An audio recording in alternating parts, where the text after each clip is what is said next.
I can see Marcy, I can see Willis, I can see Dennis. Dennis has told me that he's just landed in Moscow and he's waiting to settle down so that he can join us.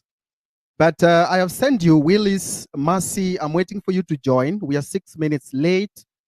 And today we are going to have a big discussion on the debt burden, the burden of debt. Why are we paying debt that doesn't belong to us? Why are we paying for money that someone took and pocketed? So we are going to have this very uncomfortable discussion. And I want to mention that this platform does not promote any political agenda because we believe politicians and the political class are the reason why we are in this problem. So this platform does not promote any politician and does not promote any political agenda. This is a platform for citizens to come together and discuss and prosecute their problems and identify solution and take action. For example, we want to identify and see, are we able to prosecute all those politicians who have pocketed our money? So we are here today, and as we wait for these others to join in, I just want to give the mic to one or two, three people, my co-hosts. Two of them, I've sent them a link. Let me see who is ready to talk. Let me see. All right.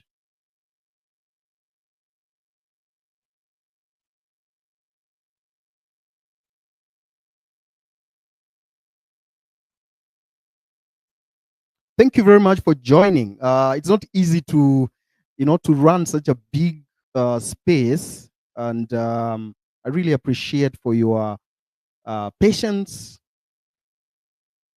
And all right, all right, all right, right. Like I can start with Joe. Joe Balash, welcome. How are you? What do you want to tell us?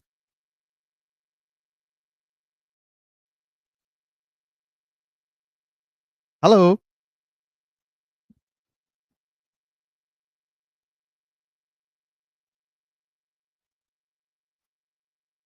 Hello. Joe Baliach, please speak. You have the mic so that someone else can join in. Don't get the mic and then you mute it. Thank you so much, Senior, for the mic. Thank you so much for hosting us this evening. Pretty much looking forward to the conversation on the public debt, largely to hear the insights on the odious debt that has been made public recently. Also, just to chime in on the ongoings, I'd say we need to keep the spirit really, really high and don't let our guard down at any point. This is us facing real-time challenges that need real-time solutions. So thanks so much for the mic, Amerix. Back to you. All right. Thank you very much, Joe Baliach. Where are you calling us from? Are you a Kenyan? Yes. I'm a Kenyan, All right. currently in Nairobi. All right. Okay. Thank you very much. Let's meet on Tuesday. Tuesday it is. Willis, welcome. You can kickstart the discussion. Thank you very much, Amerix, for inviting us and hosting this forum again. The main important thing that we hope to achieve out of this is that the Kenyan people need to understand why they are being overtaxed and where their money is going to. And it's important that you've raised it, that debt that is being paid, because 80% of our tax revenue, what the Kenyan people are paying, what government is collecting from them, is being used to pay a debt. It is imperative for us to achieve accountability if that money, they know what debt they are paying for.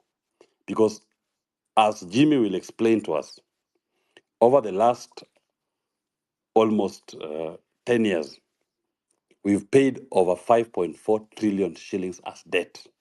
And yet, in our debt books, we are being told we have 11 trillion Kenya shillings as debt.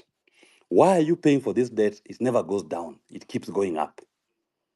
And we need to understand, was this debt taken for a particular project? Show us this project that is worth 11 trillion. What did it finance? And where was it in our budget? Did the Kenyan people in their parliament, in the Appropriation Act, identify a project which was financed? Because when you take a debt, you throw it in a project, that money must circulate in the economy. And the economy, when the money circulates, should be able to mop up and earn money out of that debt. The debt should be able to pay for itself once the money has circulated in our economy. Those are questions that Kenyans need to ask. William Ruto, in the last 2 years, 18 months, so to speak, has taken almost 1.8 trillion shillings in debt. Uhuru Kenyatta took over 6 trillion shillings in debt. We must ask, where was this debt anchored in our Appropriations Act? Where was public participation for this debt? And in the same period, you've paid 5.4 trillion shillings as debt.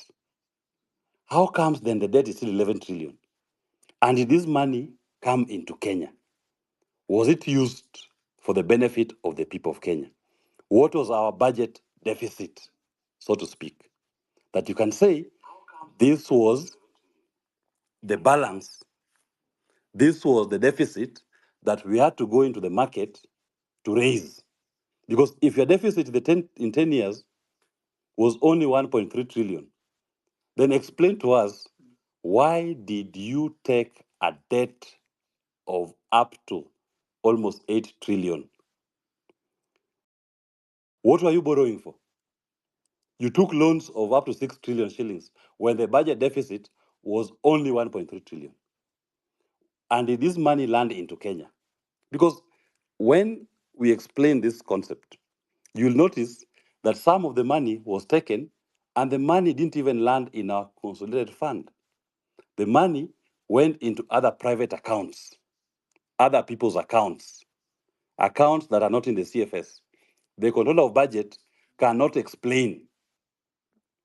In fact, if you ask her, she will say she cannot trace those payments that were made, even the receipt of the debt. All she can show you is that money left our CFS to pay for that debt.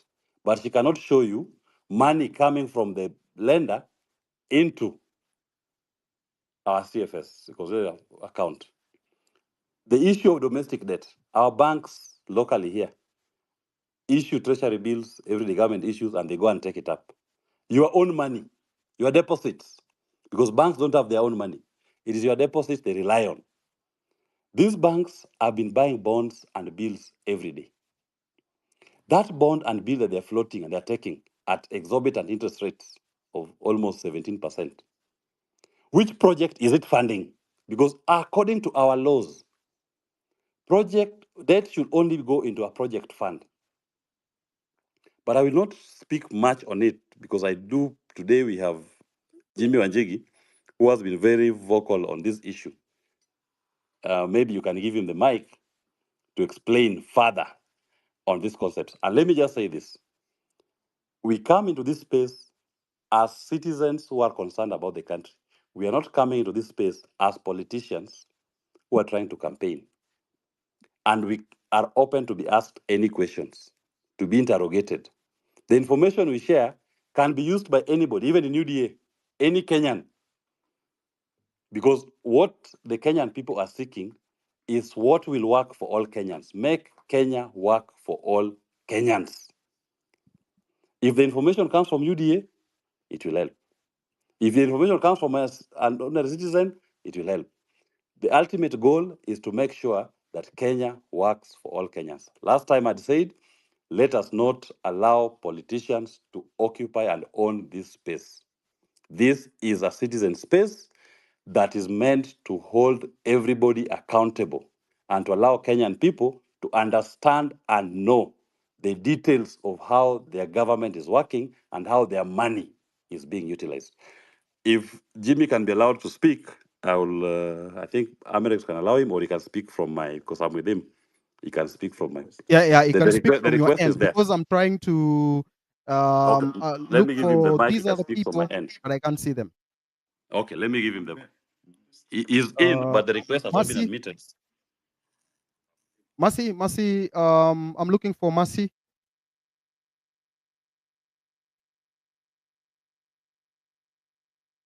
All right, before we wait for Mercy, Nelson, you had a very interesting revelation. There is a JKI heist going on currently, and you are the one who blew the whistle that our airports are now being sold, or is it being leased for 30 years? Are you able to give us a brief overview of that, and what are we going to do as a country to ensure that our installation, our assets are not leased without public participation? Nelson.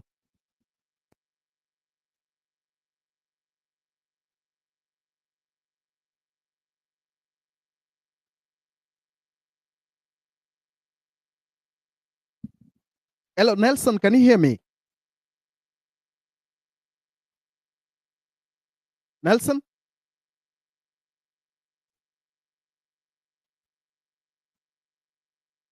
Hello, Nelson. Willis, can you hear me? Yes, I can hear you. Maybe Jimmy is here. You can just proceed now. Maybe you can introduce the topic so that we go in bits. Yes, Jimmy, welcome. Thank you, Amerix. I'm honored to be on. Thank you for the invitation.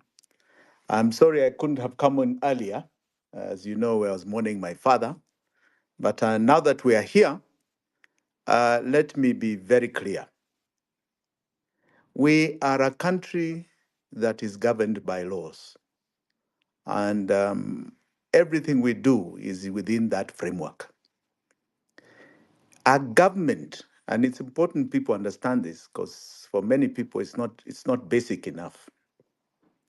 A government simply operates to mobilize resources from the citizens of Kenya so that they can be used for the needs of all the citizens of Kenya. And to mobilize those resources, it has two avenues. One is taxation, which is the primary one, and the other is debt, which is simply supposed to be a top up. That is all, a top up. In fact, if you read the Constitution carefully, it is very clear that they expect us to have what you call a balanced budget, that we live within our means, the resources we are able to mobilize. Now, our 2010 Constitution and subsequent PFM, Public Finance Management Act, anchored what you call financial controls on our resources. Those financial controls embedded in the Constitution, embedded in PFM, are law. In other words, you are not supposed to breach those provisions. But what happened from 2013 when the law became active? This is where we say, because we have bothered to do, I believe, the first forensic audit on our public debt. This is when the rain started beating us. This is when the biggest fraud on the people of Kenya occurred. And if you don't mind, I would like to explain this in detail. One thing my late father taught me a long time ago is that to be a leader or to be able to talk to people, you must be able to teach. People must learn. When they learn, they grow in their knowledge and their scrutiny. So we bothered to commission an audit on our public debt. And this audit is called a forensic audit. A forensic audit is an audit that looks at fraud. Is there been any avenue that the law has not been followed in the procurement of our public debt? So when the president the other day said he's got a forensic audit team, or task force as he called it, the first thing I looked at is on all those appointees, there's no forensic auditor at all. A forensic auditor is a very different breed from just a simple auditor. These are licensed people. And we bothered to get what was the foremost forensic auditor in Kenya, a man called Bernard Muchere, who had done a lot of internal audit for government for the last 41 years. He headed the team, and within, let's say, about 4 to 5 months, he had completed the entire job. These records are public, so there was nothing that was hidden. So, what happens is that our laws anchor this debt. It says, for example, that debt must be on the budget. Number one, it says that debt in the medium to long term should only be taken for development. Number two, it says that you cannot borrow for recurrent expenditure. In other words, to pay salaries, or if people want to get on a jet plane to fly off to America, you can't pay for that. You can't pay for any other expenditure other than development.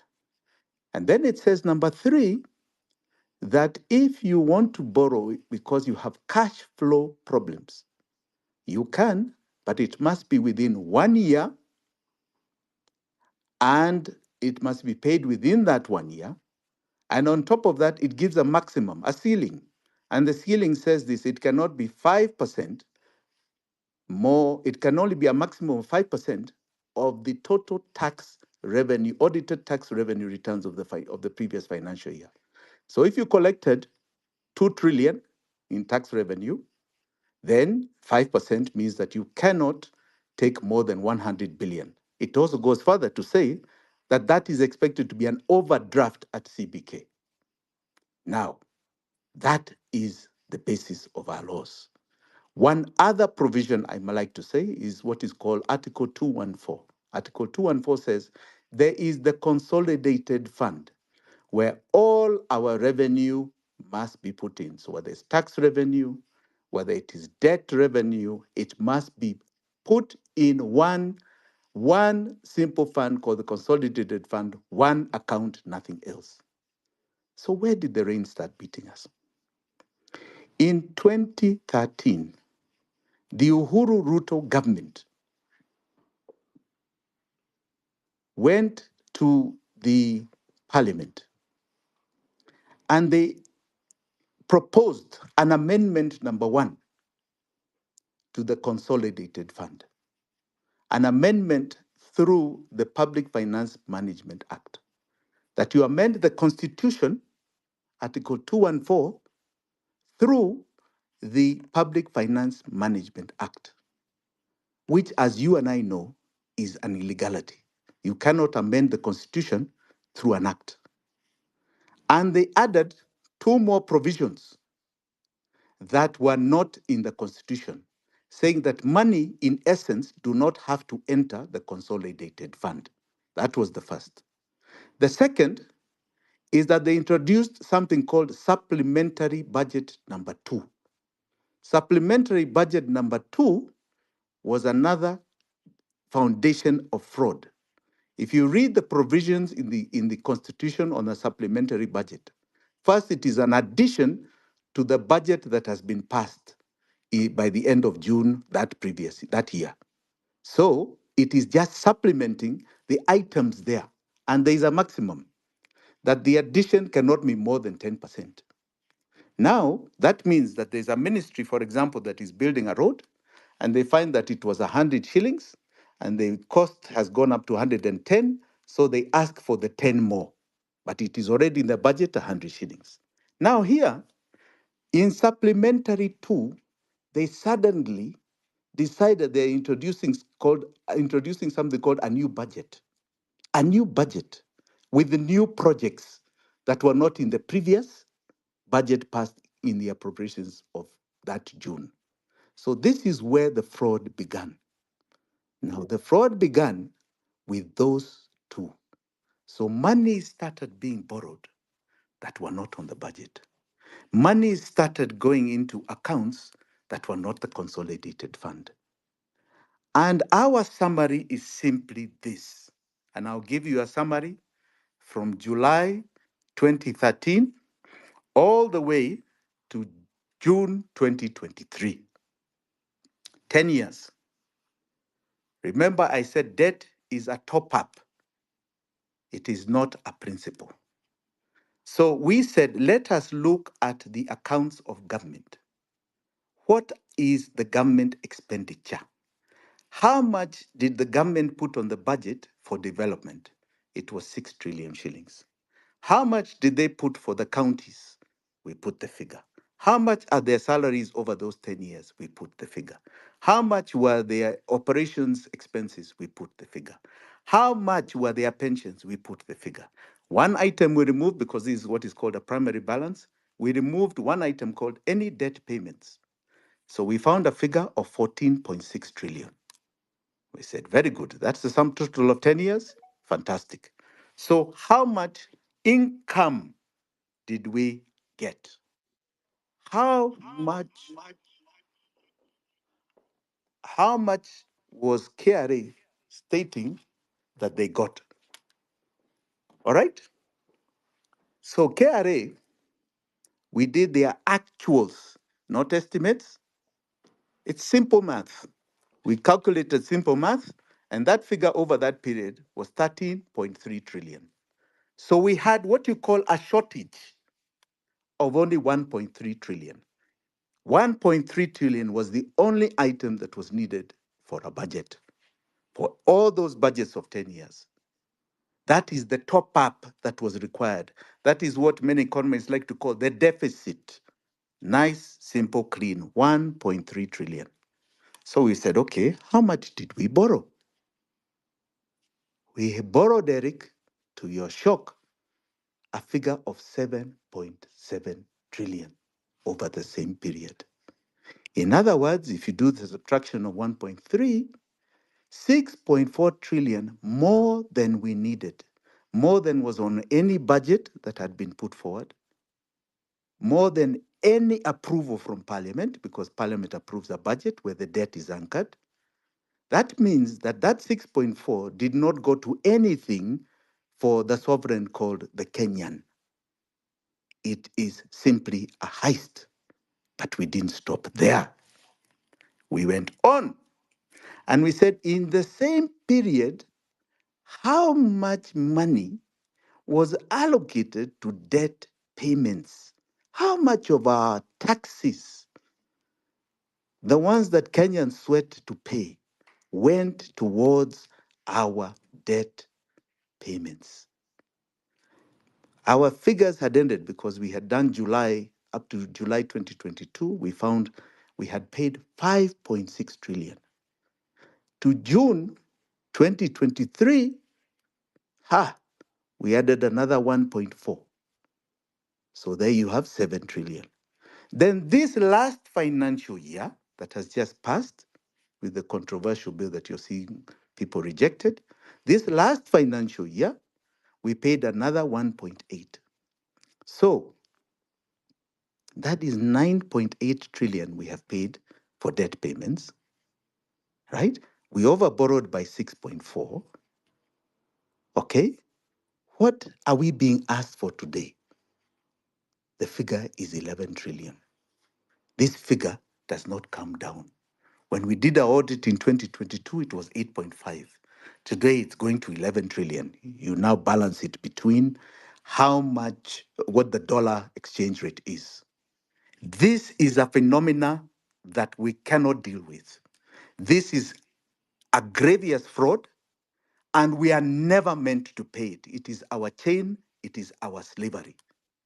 And let me put that slavery in context as to the debt that has been taken. Two things I want to say. Our biggest problem is that you must understand that debt is tax in advance. Our taxes have to pay it.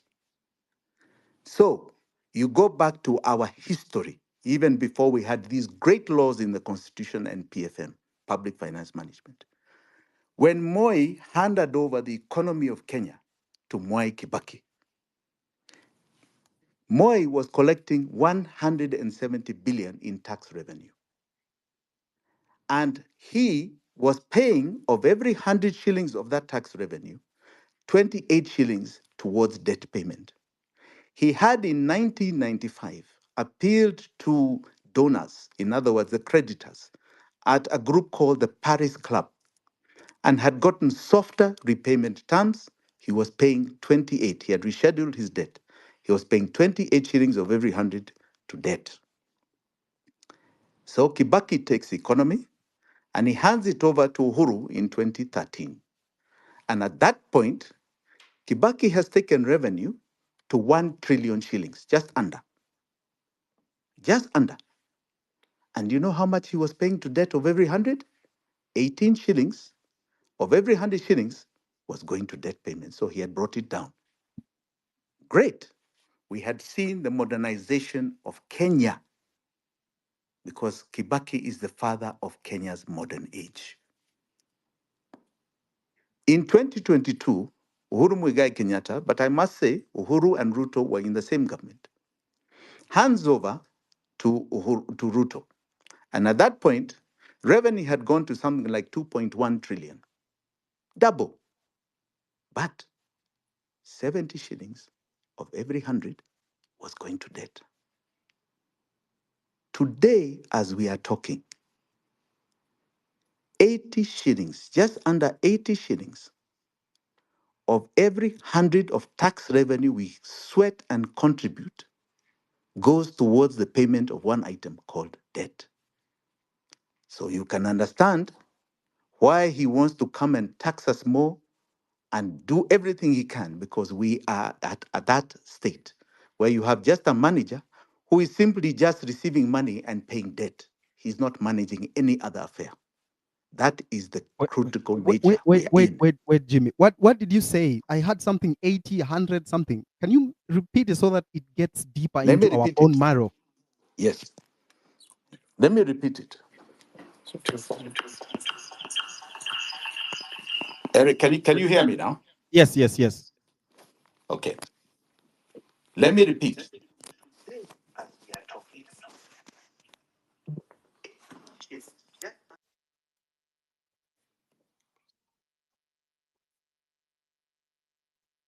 We lost you. Can you hear me now? Can you hear Yes. me now? Just repeat Okay. that bit of 80, 80, 100, something. Yeah. I will come back.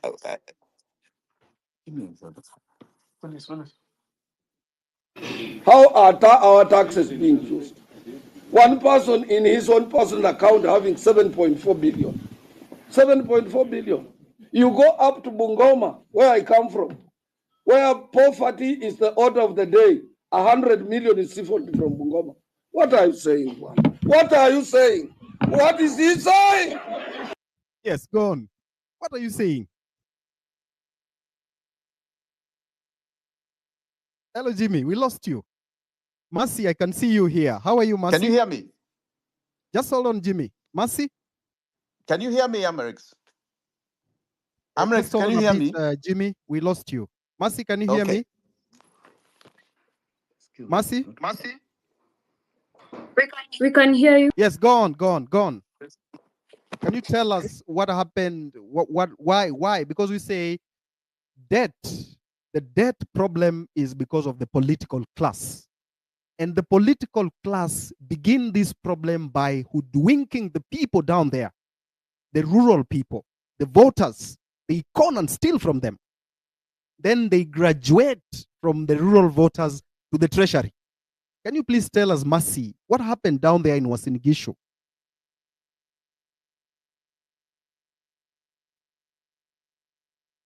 Mercy.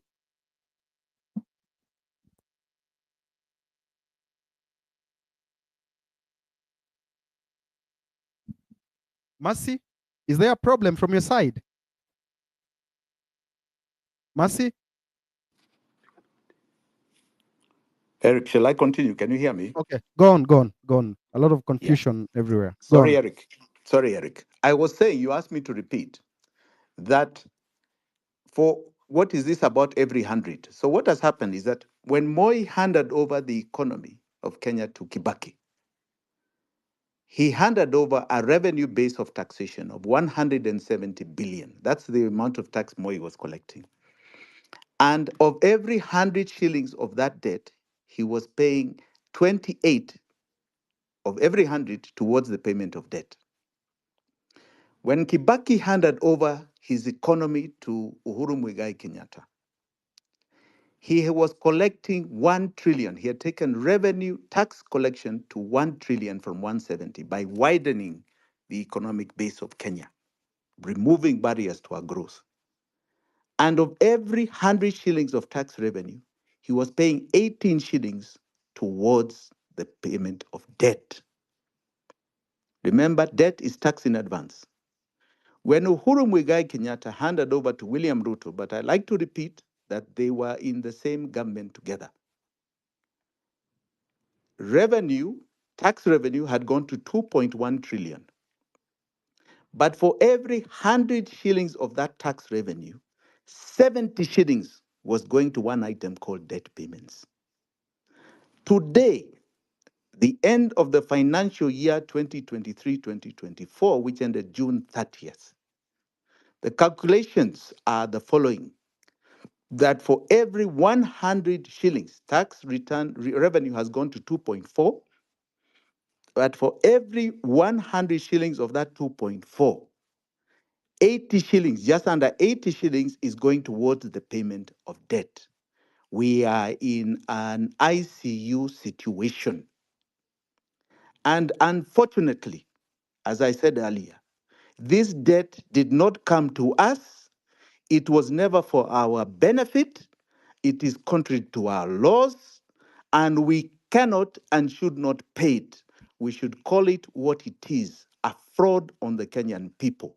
And that fraud is leading to our strangulation and our enslavement, because this fraud continues for the next 10 years, unabatedly increasing.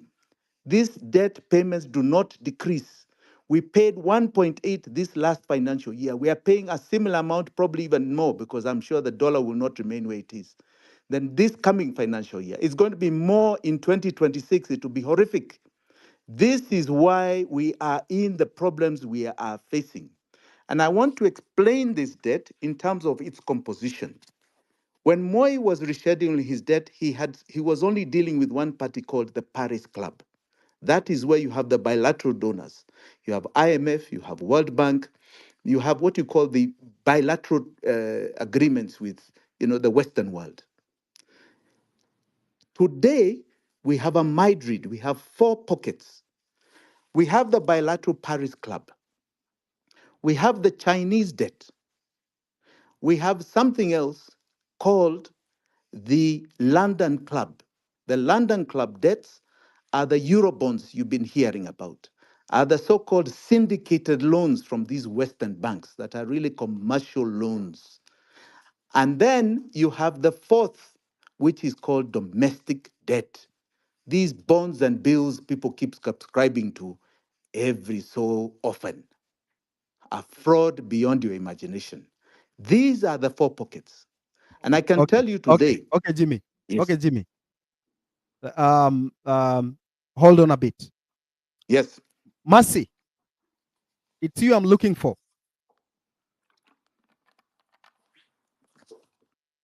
Mercy, go on. Your mic is on.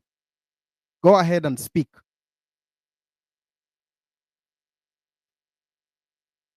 Mercy, Basi, can you hear me? Mercy. All right. Let me go to Nelson. Nelson, there's that JKIA hist that you have unraveled. Could you please give us a 2-3 minutes overview of the entire hist and the entire theft? Yes, thank you, Amerix.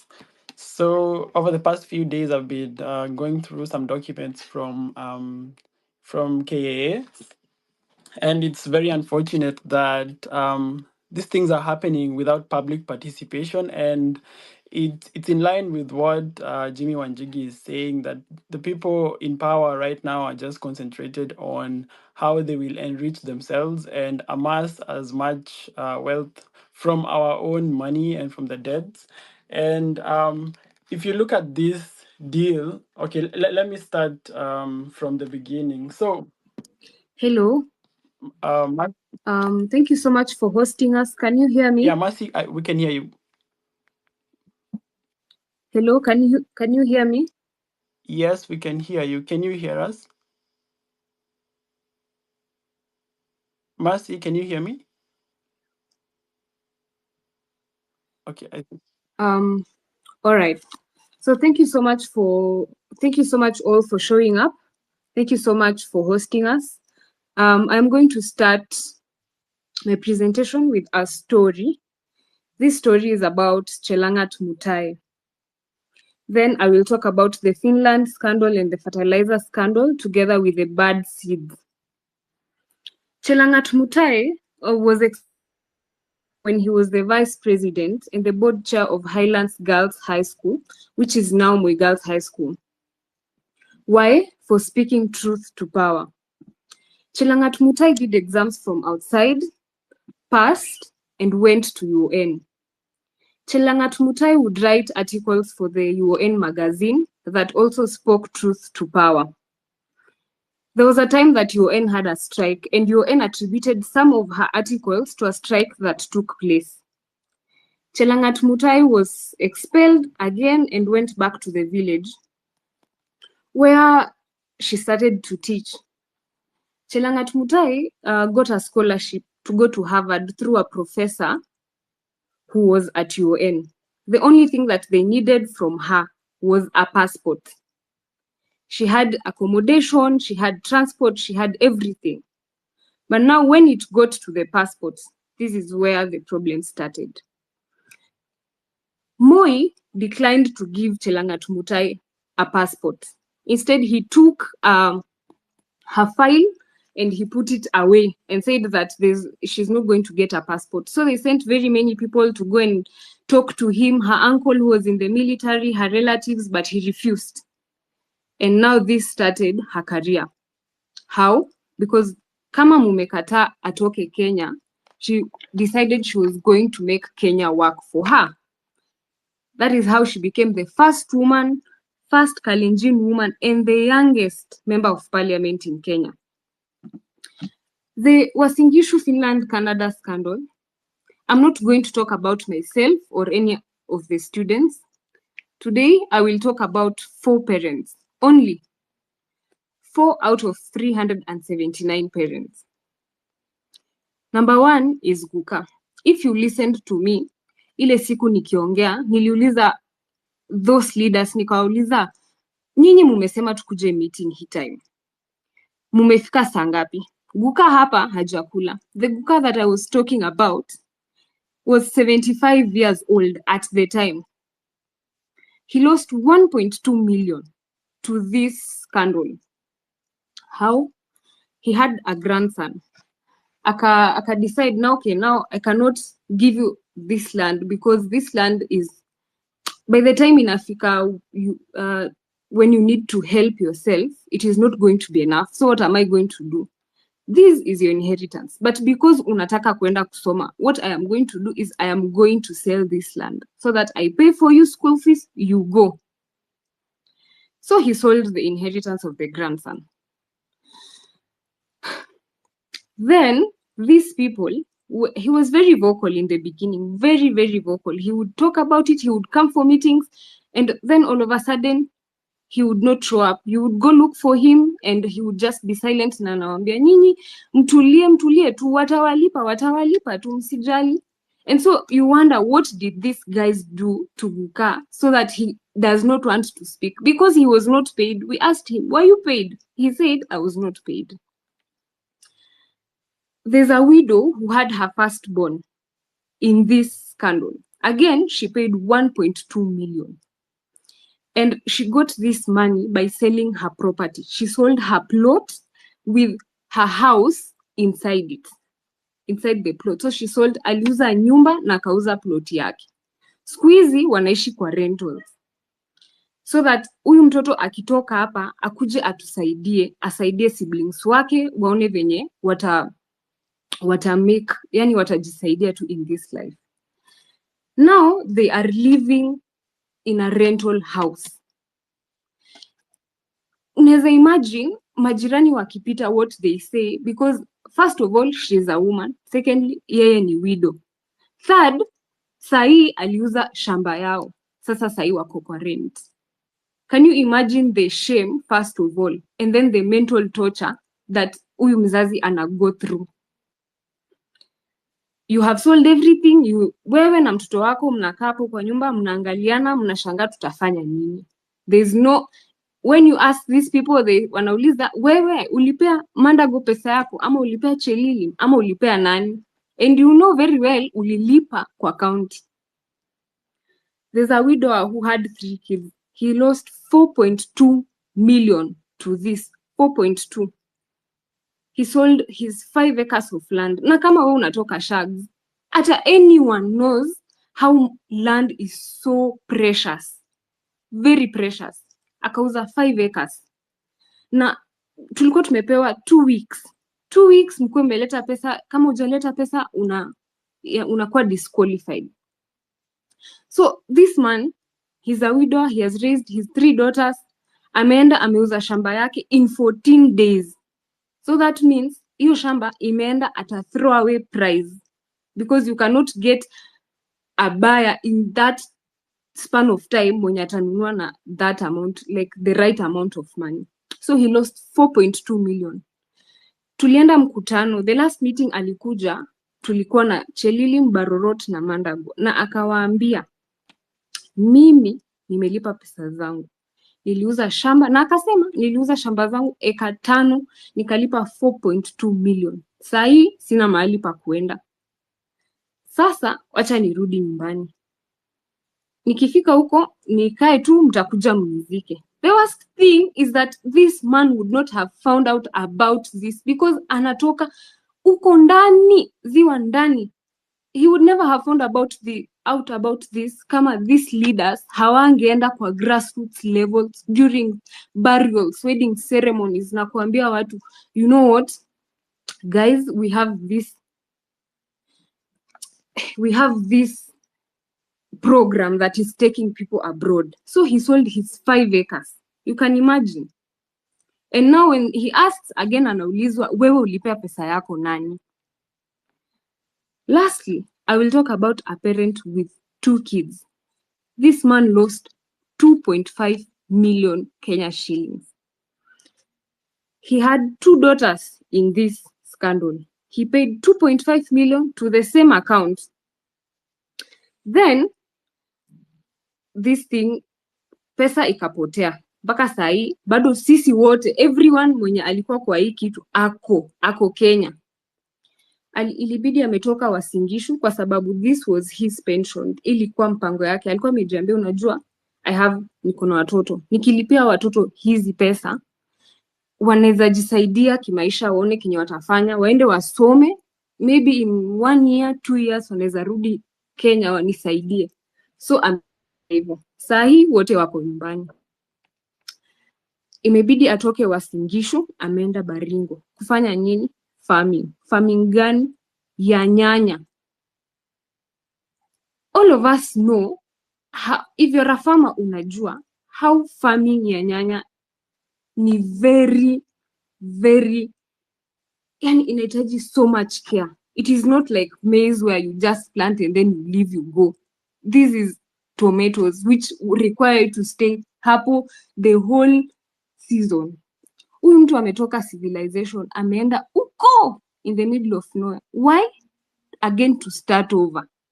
A 65-year-old man trying to start over, aone venye atajisaidia kimaisha.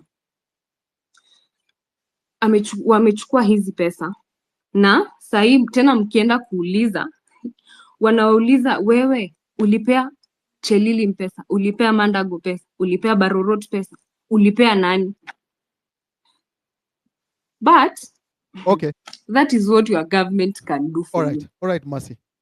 Just so nyinyi mnawapea pesa and then au wana decide mmetupea pesa sasa, let us put it into better use. Alright. So mbona mna complain na nyinyi mko ndani ya serikali? Si huyu ni mtu wenu mwenye anawatakia mema. Alright. Si mumempea Alright. pesa, si mumpe time aende a put your money into better use. Why are you hurrying? Why are you disturbing Just people? hold on, Mercy. Why can't you wait?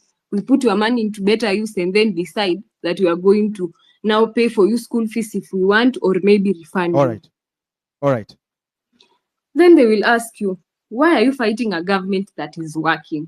Because see, the government is working. Everyone can see. You pay your money, the government works for you. It takes your money, it puts it into better use. And then now what you have to do is wait. Wait so that you can see the fruits of this labor. Alright. Sasa juzi, they have decided, Alright, because Mercy. Hold on there. I don't want a job. I do not Hold want on, a hold job. on They there, think Mercy. that ilileta all of this is I was supposed to go to school. So why do you want to give me a job when ningekuwa nimeenda kusoma? Now they have seen they cannot get to me. So they start using proxies. You start talking to my family and start telling them, kwani huyu mtoto ameulizia appointment akanyimwa? Ameulizia dialogue akanyimwa? Ameapproach nani akakataa kumpea kazi? Huyu mtoto anataka kuenda kufanya kazi wapi?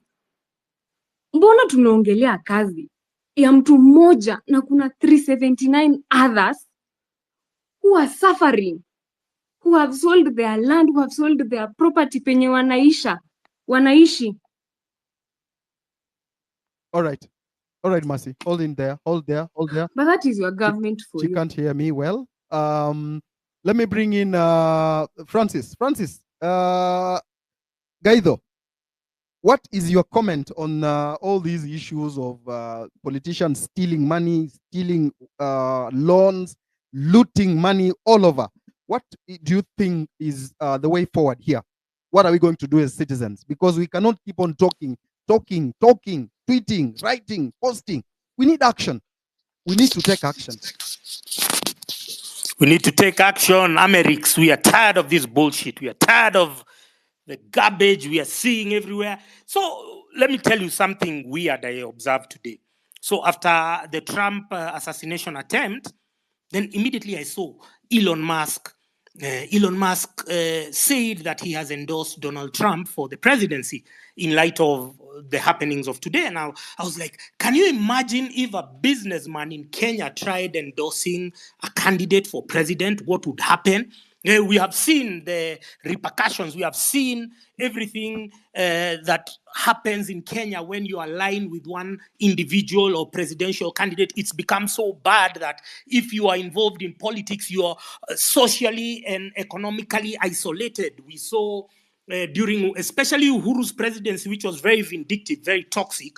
Uhuru ensured that everyone was below him because he wanted to remain as the alpha and omega. And so we have to anchor our economic policies to transcend individual or personal party loyalties and whatever, so that we don't have a situation where we have one singular individual whose only ambition in life is to ensuring everyone else falls so that he can remain on top. That was one thing I noticed. I was just trying to juxtapose what was happening there to here. But then we come to why we are in the situation we are in, who is influencing our policies, who is deliberately crafting our downfall, who is making sure that we remain poor, we remain an oppressed people. Number one, I can always say it's the opportunists, the people who have profited from our misery, our collective misery. Is number one is the foreigners. Personally, I like calling them, please pardon me for my French, I like calling them Muzungu pieces of shit, not the entire race, but the ones who are narcissistic enough to be able or to craft the ideology that only them should prosper and the rest should be below them. So we've been talking about capital flight, and one of our biggest problem in Kenya is that, and they have hoodwinked us. For instance, I started hearing of something called the African Growth and Opportunity Act, AGOA, since the 80s and then or the 90s and the 2000s, and they made it look like access for our products to the American market is a privilege. Yet we are good designers, yet we have the raw material, yet we have the expertise to, for instance, when you go to America, you go to one of the Woolworths or whatever stores, you go Walmart, I don't think they have Woolworths, but you go to Walmart and whatnot, you're going to see jeans, you're going to see clothes which are written made in Kenya. So they've been made in our EPZ factories here in Athi River and whatnot. And they go there just to be labeled, just to be put a brand, if it's Levi Strauss and whatnot. And yet the same can get into the local market. But then they erect entry barriers. They erect entry barriers for even local entrepreneurs so that our products, which are made with our cotton and with our labor and with our resources, can access a foreign market. And we cannot get the same quality here. So it's almost like we are beneath them. It's almost like it's been institutionalized. It's almost like the bureaucratic pieces of shit who work in KRA, who work in Treasury, are conspiring with these foreigners to ensure that we remain as oppressed people. You look at our coffee. Our coffee is diminishing in our production, but the best of our coffee is taken outside the country. And then they go and take just a fraction of it, 10%, and then they mix it with 90% of Brazilian coffee, and then it is imported here as Nescafe, and you idiots are here, you are celebrating that you're drinking coffee, yet it is 10% of the same coffee that your parents and grandparents are growing in their farms. You understand? So we've been deliberately put in this state.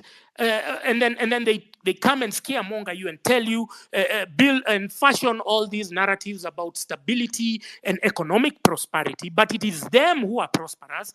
Us, we are remaining here consuming third-rate products while we have the capacity to build. And one thing we should be focusing on is domestic consumption, value addition, so that when we are exporting something, we are not exporting to a go down in Dubai so that it can be value added and packed and branded. We can do all of that here and create those jobs so that we sell to these Muzungu pieces of shit at the same value, at the same marked up value that they would buy from somebody else. And that is what farmers in Latin America are doing. So it is, and that contempt continues spreading to how we approach our immigration. For instance, in Kenya, any foreigner can land in JKIA and get a visa on arrival. But us, we go to the US Embassy, you are queued there. They make us go through hoops. They take our application fees. They don't even refund.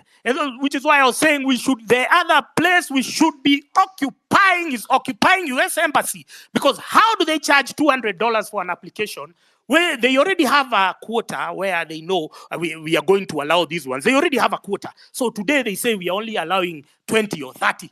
So everyone there, you're just going as a formality because they have pre-decided and predetermined who is going to get a visa and who is not going to. And then we have seen this Meg Whitman. She has insinuated herself so much in our policy making. She's taking selfies. She's doing a lot of PDA with Ruto. And I'm saying, who the fuck does she think she is? She's just a mere diplomat brought here to serve a purpose. She's supposed to be neutral. She is not even hiding that she's pro this faction of the political divide. She doesn't care about Kenyans. She's here serving commercial interests. And we as Kenyans are supposed to clap for her because Ruto held an umbrella for her. That is the highest form of contempt.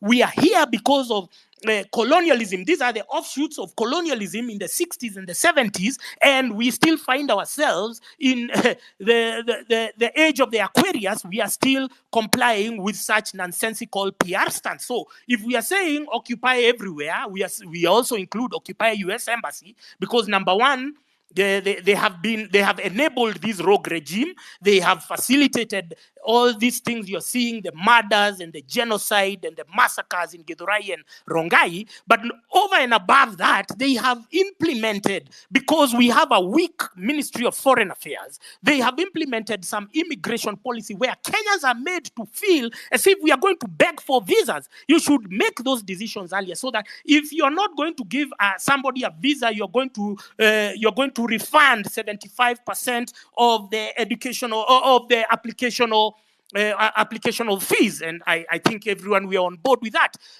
I'm going to touch on something about education. We are where we are because, number one, of our media is very toxic. You have seen how they tried to suppress the numbers of the people in Kware, in Mukuru kwa Jenga. They were lying blatantly. Linus Kaikai, shame on you if you're listening.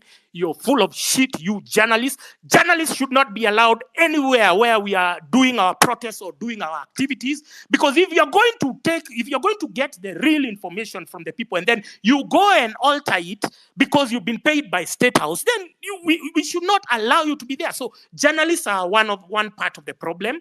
Number two, we have religion. And number three, we have the educational curriculum. We've been talking about something called the quota system. I've been speaking about it severally. So during the Moi era, they came up, and during 844, they came up with something called the quota system, where now they select, it's almost like they sieve, it's almost like they cherry pick the best brains, which will go to some certain schools which have better facilities than the others. But if you look, and Jimmy was talking about the amount of money that has, we've been expending in the name of debt.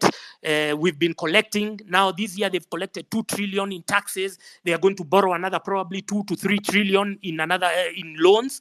But we are not seeing anything on the ground. The counties are not building anything. So the quota system, and there is this misconception that the government built Alliance School or the government built Mangu High School. No, the schools were started and they were donated by colonialists. They were donated by the colonialists because they had grabbed our land. Now they wanted to make some concessions to hoodwink the people who are stupid by then, to be hoodwinked with a church. It was always the Holy Trinity. So there was always a church, a school, and a hospital. So they hoodwink you with that. They give you that trilogy. And so the land was was donated, and then they mostly donated it to the church. But the parents who took their children there were always charged a development fee, and that development fee was in every fee structure. And that is what was used to build the schools. Over and above that, there used to be harambes. So there is nobody who can claim that the government has ever built any school. But why do we find ourselves with this so-called capitation? And again, I repeat that you idiots who are saying that Matiang'i should be president, you need to understand that they allocated hundreds of billions of shillings over 10 years to go to capitation, money that should have gone to build schools instead. So that instead of converting social amenities like halls into or dining rooms or whatever, instead of converting them into boarding facilities, then we would have expanded the educational facilities and educational access. I give you another example. There's this saying that the closest school is the best school. So instead of having a boarding school where I saw there's a lady called Karibi who sings, and her son got an accident when he was leaving Chavakali coming back to Nairobi. Why are we subjecting students to these long journeys to go to school? What we should be doing, the closest school is the best school. Like now Nairobi, all the schools were amazing if you look at Upper Hill and whatever, but because subsequent boards, subsequent management, subsequent counties neglected them, so the schools have reduced and fallen in stature and in their quality of education they provide. But they were high-end schools if you look at them today. But even Kibera Olympic, it used to lead in the KCPE results. So what we need is not now to come up with more entry barriers under the guise of quota system and whatnot. Every county, every CDF, every constituency receives no less than 110 million per year. The cost of building a school is 10 million. Why are we all cramming? We are chasing all of us to go to Mangu, to go to Alliance, to go to where, while we should be concentrating on the amount of money that is stolen in the grassroots. You understand? It's the same thing with hospitals. The cost of building a referral hospital, KU, which was the last one, was 10 billion Kenya shillings. Why is everyone rushing to Nairobi to KNH while these governors are just blowing a lot of money? We already have the numbers. Thankfully, because of the likes of Jimmy Wanjigi, we've been able. I knew there was corruption. Trust me, 2 years ago, I knew there was corruption. I knew they used to steal money. I just never put it into context, the level at which the theft is perpetrated by the political class, until I saw the actual numbers. So this is real. We are speaking about people who are repatriating our money, stashing it into foreign accounts. I was contacted by a group who said that they are the people who are behind Ruto not addressing the Congress, and they said now they are mapping all the bank accounts, foreign bank accounts that are stashing Kenyan proceeds of crime. Those are the same people you celebrate in the country. Those are the same people who you love and adore and whatever. So back to the illusion of national schools is that we now need to have national schools in every county. We've already identified that it costs 10 to 20 million to build a functional school with every facility. Then we abolish boarding school. Boarding school absorbs a lot of resources from parents because they have to invest in bed, they have to invest in uniforms, they have to invest in what? And sleep is not a productive activity. So that we lay more emphasis. First of all, we expunge religion from the curriculum. We remove the churches from managing schools so that they are run by professional boards. We lay more emphasis on sciences, on science, on technology, on agriculture, on sports and arts, so that we can create now so that we cannot have like 100% of our graduates, all of them aspiring to do business administration or to do what? No, we have artists, we have musicians, we have agronomists, we have everything. We have even vocational training. Now there's a shortage of, you get somebody to be an electrician for you. They are meeting you with a lot of shoddy work because they haven't perfected the art, and it has to start not just in high school but in primary school. But we've been bogging kids to do a lot of homework, carry big bags, waking them up, I don't know, at 5 a.m. to go to school. That is to learn important subjects which will not even be relevant in their careers in the future, while they should start. If somebody is good in sports, if somebody is good in music, if somebody is good in being an electrician or whatnot, they should start in primary school so that they start perfecting the craft earlier in life. So that is one of the... And then the church has captured, especially our politicians, because our politicians now love masses when they go and address masses, and then it comes on TV, and then they feel they stroke their bloated egos after saying absolutely nothing. So the church can be there, as an oversight. And then religion should be a mandatory undertaking in every school. If a kid feels they are Christian, nobody should block them. If there's a Muslim, there should be all those facilities in every school. But they should not be driving policy. They should not be herding students to their mental impotence. We have seen the position they have taken in our political dynamics today. We don't trust them. We no longer listen to them because they have shown us that given an opportunity, they will be always inclined to identifying and gravitating towards thugs and thieves like William Ruto and Rigathi Gachagua and whatnot. So we remove them from the educational establishment, and let's start investing in our youth so that... Okay. Sorry, Amerix, how much longer? 1 minute. 1 minute. Okay. So we expunge religion from the curriculum, because this CBC was an imposition of Fred Matiang'i and Uhuru and God knows who else. We don't know whether there was public participation, but even if there was, we have come to understand that public participation in Kenya is a formality. It's just done, for the cameras. But now let's be intentional.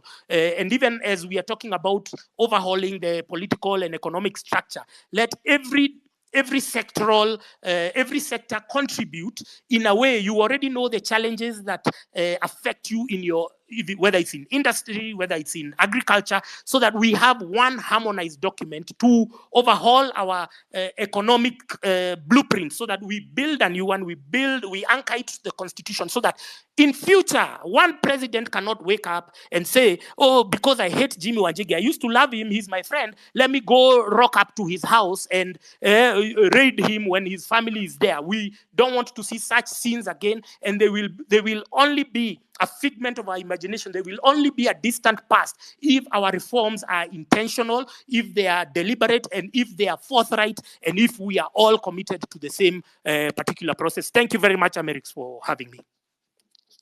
Thank you very much, Francis. Let me go back to Jimmy. Jimmy, can we continue the discussion again about Yes, the sir. debt? You were talking about the four levels of debt in this country. Yes, Amerix, I'm glad to be back. I was saying that we have what you call 4 pockets of debt. And the 4 pockets are described this way. The Paris Club pocket. This Paris Club pocket is the pocket that has the Bretton Woods institutions, IMF, World Bank, and a lot of the Western bilateral agreements. We have another, which is called the London Club debt. The London Club debt is where you have Eurobond, and you have syndicated loans. Very expensive debt. Then you have the Chinese debt. Some of it, most of it, very kosher, but there's been some malfeasance, which I'll explain shortly. It's very soft, but I'll tell you of something that was glaringly a big fraud on Kenyans. And the last pocket is what you call domestic debt. Now, remember what I said earlier, that in what is called the medium to long term, our law is very clear. You can only borrow for development. Only borrow for development. So you'll find in the bilateral, what you call the Paris Club debt, the bilateral ones, you'll find them on the budget.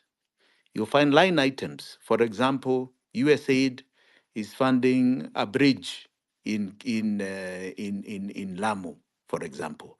Or British aid is funding something in education.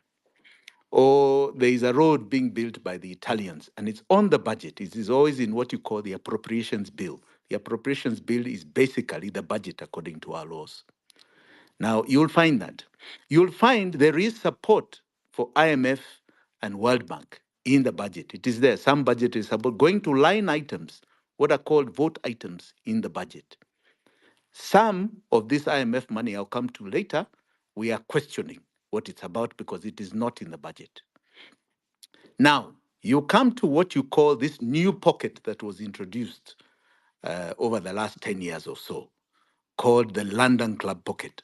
Kibaki took a small portion of it as he was exiting, but it was really perpetuated under this regime of Uhuru Ruto. That pocket of London Club is very expensive commercial money, more or less commercial money. It comes from private investors. Eurobond comes from private investors looking for where they can put their money, right, and earn a good interest rate. So the interest rate was taken for our first Eurobond of 2 billion was about 6 or 7%, but it has gone up. Now, Eurobonds that the Uhuru Ruto government took was 7 billion. They've also taken a similar amount under syndicated loans, 7 billion.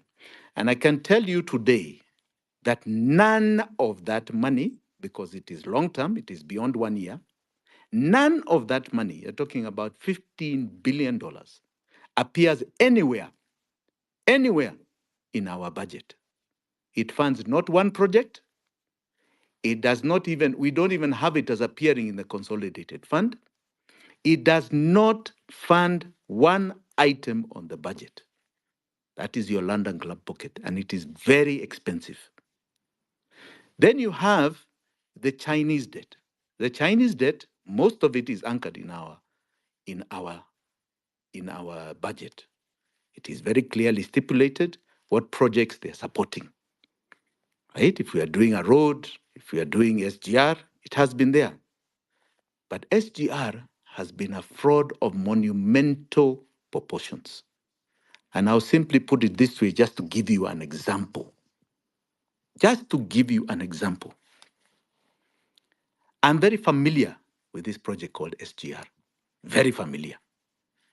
I initiated that project under the Kibaki regime. In fact, it was under the coalition agreement of Kibaki and Raila. We started that project in 2008, and that project was simply a private project. It had no government money. We wanted to do a private feasibility study because a company called RVR had failed.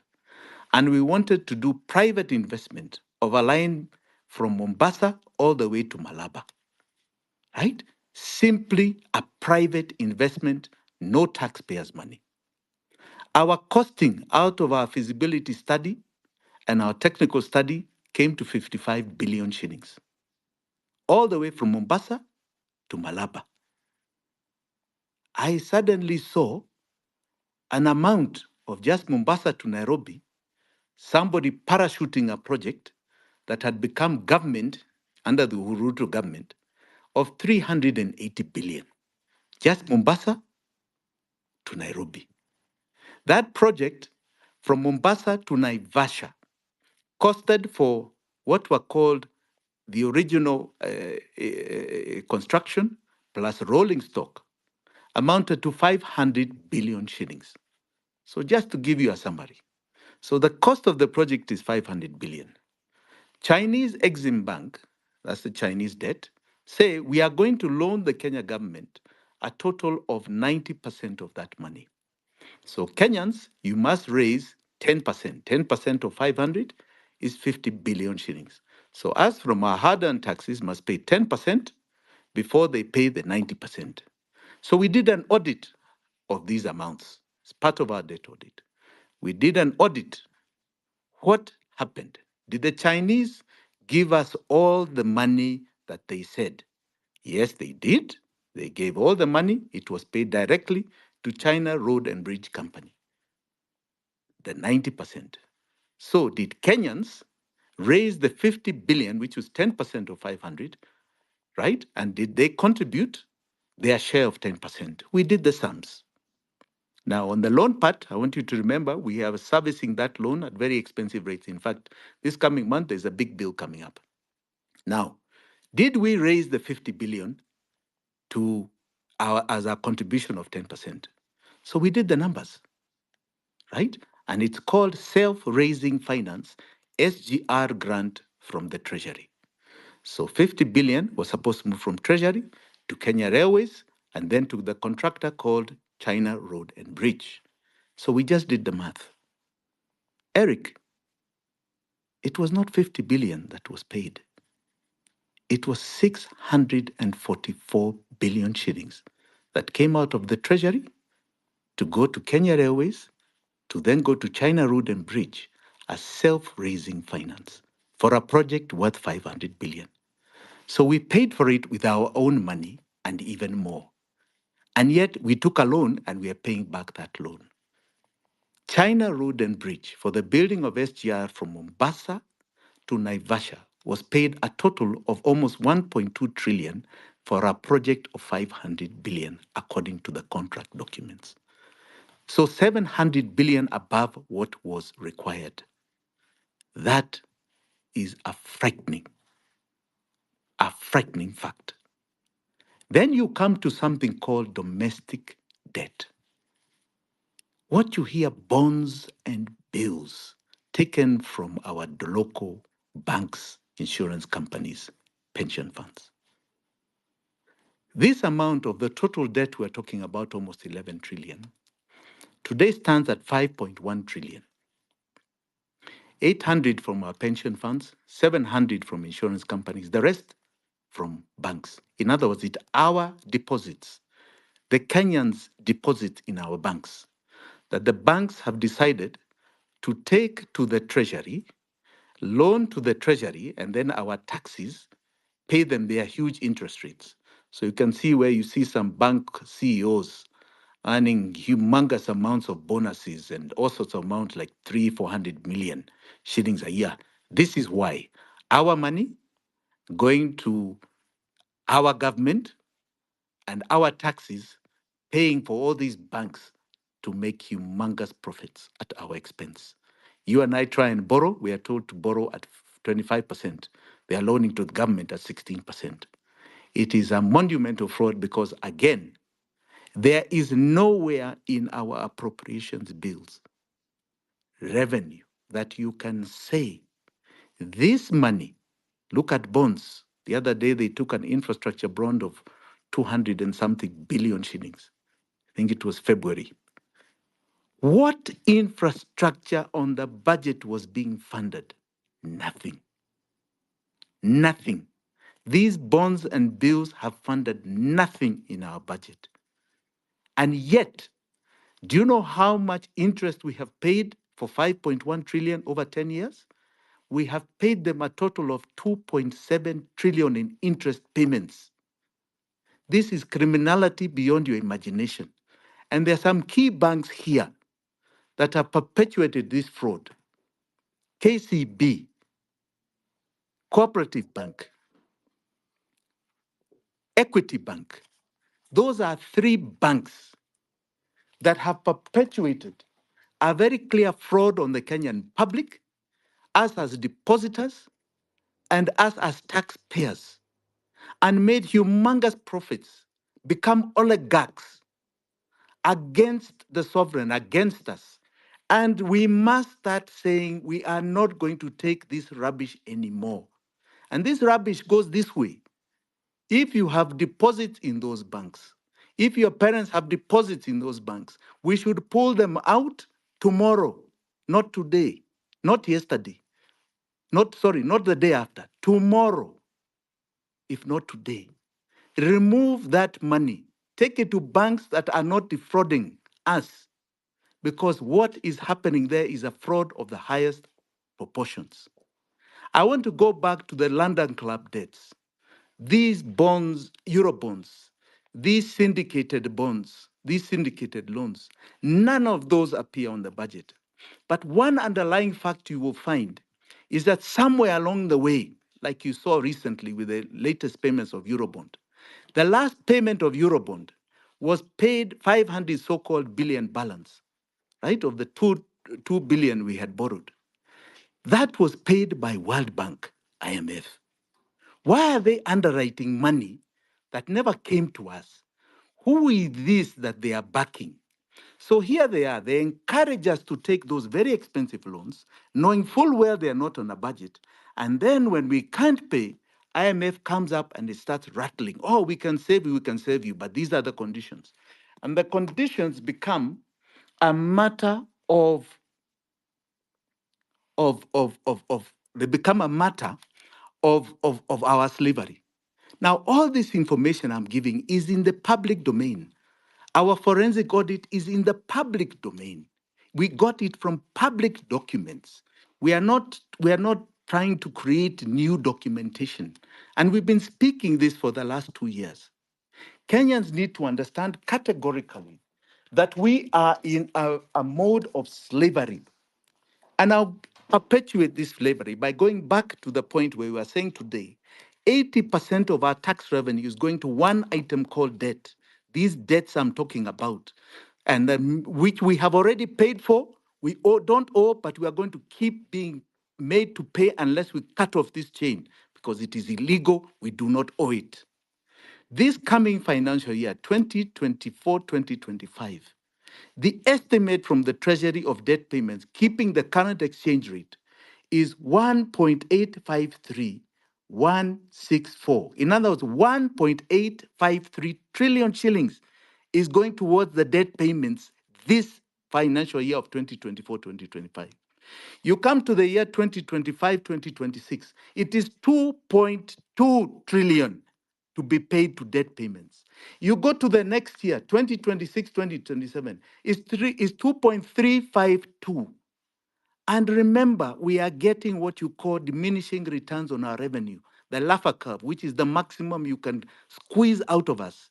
There is no item in our budget that is taking so much money. People are complaining about confidential funds of 700 million shillings. Look at this year. You tell me which item is taking over 1.8 trillion, one single item in debt payments, in any payment. Nothing is doing that. Nothing at all. This is the tragedy that we are living in. We are in slavery, and we are in such slavery that William Ruto is soon going to come and tell us that he can no longer pay it, and that we have been unable to pay it because, oh, you people rejected the finance bill. Now I cannot raise revenue. So now I have to default on this payment. And the default means that they now start coming to your accounts. They start looking for your deposits. And they start telling you that you've got to take a share of this. Otherwise, the banks will close. And we're going to have serious problems here. Ghana went through this. And Ghana are suffering today. They are suffering from 2022 December, where 70%, 70 shillings of every 100 went to debt. They are suffering. And I can tell you, it is so tragic because you go back to the London Club debts. You go back to these so-called Mzungus guy that he's talking about, these criminals that have perpetuated this fraud even in places like Malaysia and gotten caught. These big firms called JP Morgan Chase, they have been part of a conspiracy because if you are going to loan anybody money, the first thing you must do is your due diligence. What are you giving this money for? Is it in line with the laws of Kenya? Which project is being funded? The Eurobond that was taken in 2013. Our investigation is very clear on this. It started an investigation all the way back in 2014. When I can tell you here on this show, a man called Jacob Juma, the late, he was my friend, came to visit me. And he tells me, Jimmy, I can tell you there's something fishy going on here. And you know all he had? He was just simply reading what are called the National Treasury quarterly reports. That is all. And he said, the president stood up when he said he's taking the Eurobond. And he said, because he's taking the Eurobond, they are not going to borrow domestically. The estimate at the time was about 300 billion shillings. So 3 billion almost Eurobond that he was taking. But when I look at the quarterly reports from the National Treasury, it seems they still borrow domestically from the local banks. And that's their quarterly report, not the budget, quarterly report. And they are not recording what happened to the Eurobond. So we started asking some questions. Unfortunately, we got the opposition leader, Raila Amolo Odinga at the time, to write a letter to the Treasury to ask where are these Euro bonds? The 2 billion you say you borrowed, what has happened to it? On a bit of a scare for the then Minister of Finance called Rotich, he released documentation. And he showed the following, that $1 billion, they went out into the market and they managed to get $2 billion early 2014. In fact, by May 2014. And that $2 billion, they showed us what is called the expenditure pattern of those dollars. So they said one of the first 1 billion, $650 million of that money went to pay a syndicated loan of Mwai Kibaki directly to a bank called Barclays Bank. In fact, Standard Chartered, sorry. And they showed us a SWIFT transfer of that amount. Then a SWIFT transfer is to show, like you get an RTGS that shows from point A to point B, it went to the account and was credited. Then they showed us that 350 balance of that first $1 billion, it went directly to the consolidated fund, exchequer account 00010,03987. And they showed us very clearly that account. 350 credited. We said, hallelujah, asante sana. Very good work. Then we said, where's the second one? They said, oh, the second one, we hung on to until September of that year. We don't know why they asked JP Morgan Chase to hang on to that. But they said it also came. We said, show us, like you showed us of the 350, show us this amount of 1 billion, how it came to the treasury. Said, because the 350 that came to the treasury, it came to the central bank, account number 1, it showed categorically that you had a SWIFT transfer. You even had your letters from CBK addressed to the treasury, showing the exchange rate confirmation that you transferred to Kenya shillings. Show us the same for this $1 billion in September. They sent and put up a SWIFT transfer. But that SWIFT transfer did not show us where that money went. It was completely blackened out. Apart from the top, where you see it leaving an account at JP Morgan Chase, the rest was completely blackened out. Then they tried to quickly show us an amount in December that was directly from Citibank, what they called tap sales of $815 billion, right? That $815 billion, they showed us the SWIFT transfer. It came to an account they had now created in the central bank called a sovereign wealth account, some 10,12674 account, not the consolidated fund. We said, huh? And then they showed us the communication from the same central bank saying we have credited this amount with an exchange rate of this value. We said, very good. Can you go back to the one of September? Where is it? They never, ever showed us. We eventually saw it in the Auditor General's special audit of the Eurobond done by Edward Auko. And Edward Auko in his report says that this amount entered an account called 8,214 something. We said, what account is this? We don't know it. We don't know it at all. What is this account? We never got a further explanation. But nobody dared to present even one iota of that SWIFT transfer like they had done for the others. Even the letter exchanging the amount from dollars to Kenya shillings, central bank saying this is the exchange value amount, they didn't show us. What we know is that that money, nobody has provided evidence that it entered this country. Now, the Auditor General in his report further goes to say that all these amounts cannot be attached to not even one project. And actually, even in his conclusion, says that when he asked the Treasury, what were these monies so-called used for? The Treasury says that these funds are fungible. In other words, they're interchangeable. They can do what they want with them. In other words, they admitted they are breaking the law. That is just one Eurobond of $2 billion. One did not come here. They subsequently took another 5. Please take note. They subsequently took another 7 in syndicated loans.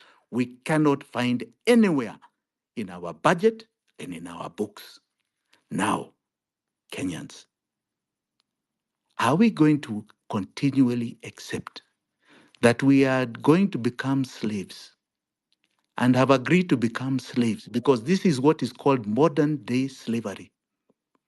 Now, and for generations to come, the perpetuating our poverty and our slavery. In the old days, slavery was something that was done with chains put to our hands and our feet. That is what is happening here with this debt.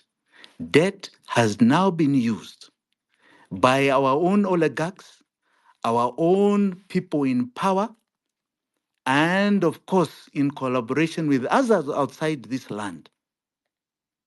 Others outside this land who know what is going on, who know the illegalities of what has been perpetuated, to ensure that we are slaves to them in perpetuity. You can complain about the finance bill today or tomorrow, which are tax-raising measures, but we are going down so fast as a nation. The poverty rates are increasing by the day because of one item. Anything that is collected from us is going to others, and it never came to our use. And it's going in such large amounts. It is strangling us, it is finishing us for generations to come. And my proposal has been very clear. What is not in our laws, what does not exist in our constitution, is not liable to the sovereign. We are not and should not pay it. We must cut this chain off our neck. We must remove it. And those who put us in this mess must pay the ultimate price of justice for the people of Kenya because they have caused havoc to our lives. We have said continually that this regime will not change it because it was part and parcel of doing what we are suffering. They are not going to hang themselves. So William Ruto should not pretend that he can set up a task force to come and whitewash what he knows he is capable to. He is not going to tell us that. That we will not accept. This is a fraud of monumental proportions. We are unlike other countries that have had to shut down because of debt. Ours, we do not have. And I can tell you with all the sums we have paid, my fellow Kenyans, we do not owe any debt to anybody. We do not. In fact, if we remove that debt from our books, I can tell you have a reduction of taxation and you'll have money in your pockets like you've never seen before. But people are hostage to their own creations. And we must reach a stage now where we say we are going to cut off. We are not going to be anybody's slaves. And we must cut this link. And those who are perpetuating it must face justice. And those foreigners who have been part of this, who have been perpetuating this, who know what they are doing to our demise as a country, we will also follow you. We will look for you. You are criminals. You have aided criminality. In Malaysia, you were found. In Mozambique, you were found.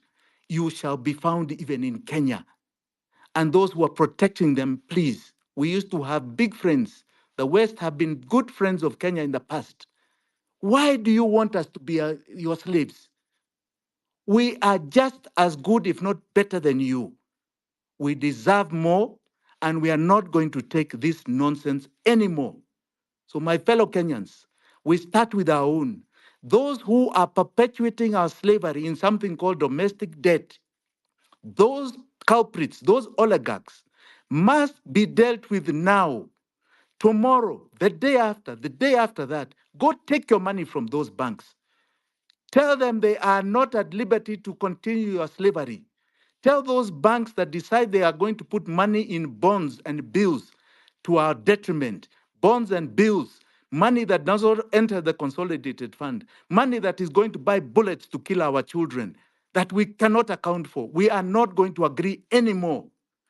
Stop them and tell them that you are going to go and greet them if they perpetuate this mentality. But now that they have done it and they have sunk us, take your money back. Tell them you are going to put to enterprises and banks that are not perpetuating your slavery. Let us start at home and we shall deal with the rest one after the other. Asanteni sana, Eric. All right. Oh, oh. My goodness. So you, Jimmy, can you hear me? Yes, loud and clear. So you, what have you done, or what are you doing in your position? Because I know you are capable. You have the means. What are you doing in your position to ensure that justice on this economic fraud is given to Kenyans? Because Kenyans right now are unable to put money in their pockets. That's correct. Bad. That's correct, Amerix. And I can tell you, they will not be able to. As long as we have this monster, they will not. So the first thing is that we must get rid of these people from power. Anybody that has aided and abated this must get out of power. We must have a fresh broom. They must be removed from power because they will never accept to cut off this chain. They were part of creating it. So we must get power. That is number one. And this revolution, I want to congratulate this revolution. This is the only way. I want to congratulate those who are doing it. I want to say categorically here, I condole with the soldiers, the fallen soldiers of this revolution. And you shall one day receive commendations from a government that understands that you are heroes of this republic. We must cut off this chain, and it comes by cutting off these people in power. They must exit power. That is number one. In our own way, we have educated people. There are people who are taking up cases in courts abroad because there's no point of trying to do it here. We have seen our courts do amazing things that you wonder what law they follow. There are people who are taking up cases in Paris and in London, right, for various aspects of this debt. Human rights lawyers who are doing so out of their own volition pro bono. But this is not about one or two issues, items. It is not about others saving us. It is not about just Jimmy Wanjigi. It is about us collectively saying it is to our demise to continue this. It must be all of us saying we are not going to agree. We are not going to agree that our children were born to be slaves and their children to be even worse slaves than they were. We must say no, and we must collectively come together and agree that that can only come with a dynamic shift that we are seeing today. This is a moment that is earth-shaking for this republic. We use it and do it properly. We will never be chained. We will see greatness in this nation, and you see us stretch this wave beyond the borders of this land. And you shall see somebody called the Great Kenyan that will be more dominant than you're seeing those Western nations. But we must get rid of this chain. This is our chain. No matter what you do, no matter where you go, no matter which way you move, if you do not remove this chain, we are done. There's no other solution. You can talk about all other things you want to talk, but I can tell you, if you do not remove this chain, we are moving nowhere. And anybody telling you they can perform will not perform if they're not talking about removing this chain. All the rest is balderdash, it is lies. You have to remove this chain. And we do not own it. We do not have it. It is actually illegal. So we are educating, Amerix. We are educating. We've taken 2 years. We spent money doing this forensic audit. We are educating. We are talking. We keep speaking. When I first started speaking, I remember people saying, but who understands all these figures, all these terminologies? Kenyans are not about the economy. They want to hear us. I said, one day, Kenya will be about issue orientation. Issues are going to drive their politics, not tribalism. Issues, their lives, their collective lives as a great Kenyans is going to drive them. So I will keep educating. I will keep informing. And you can write me off all you want, but I'll keep speaking. One day, somebody will hear because this pain will not stop. It can only grow. I've given you the figures this financial year, the next financial year, the year after that, and increases even more thereafter. This pain will continue because there's also something else it has set in. There are two twin evils, just to digress a bit in economics. It's called recession and inflation. So at the beginning of the year, everybody was complaining about the high cost of living. Things are very expensive. Then William Ruto says, now prices are down. It is so simple in economic terms. When you have inflation, you just tap liquidity. You trap the market, you remove money from the market. So you raise interest rates. Your banks are told to bring in more money to central bank. So you remove liquidity. But when you remove liquidity, now everybody says they have no money in their pocket. Things are very bad. Goods are there, they're still high, they have no money in their pocket because you create recession. And you fast-paced recession. Recession was always there. In other words, the growth of a nation. You stop it, you stunt it, you start going down. And the only way to solve that problem when you have those two twin devils is to reduce taxation. So you give leeway. This government cannot reduce taxation because 80% of it is going towards an item called debt. And William Ruto is so afraid of debt default because it is even more painful. He's so afraid. He's so afraid of even calling it odious and cutting it off because that means an investigation and he doesn't want to be found and they all don't want to be found. They are so afraid of all the options. So I can tell you, even if today you gave him peace to form his government or a new government or people want to join, I can assure you, you'll be back on the streets. This pain won't stop. They have no solution for your lives. They are wasting your time. In fact, I don't even know why he's still in office. The man should just stand up and say, mimi nimeshindwa, asanteni sana, let us call a general election. Other people can do this. They have great ideas than I do to solve this problem, or maybe more guts. This has happened to other people in the world. You get to a stage where you cannot solve the problems. I remember in England the other day, in the UK, you had a prime minister, you had 3 prime ministers in 1 year because they could not solve this problem that had been created out of the liquidity out of COVID in the UK. They literally printed money and they could solve it. Now here you have a situation where, if we are to be honest, and Ruto is to be honest with himself, he cannot solve this problem. No matter what he talks, he cannot solve it because he's too tied in it. Don't waste Kenya's time. There are always other people who can do this. Get out of the way. Exit honorably. Usher us through another general election where now Kenyans are listening to the issue. They're not being cheated by marupurupu and goodies to be given. There's no goodies here.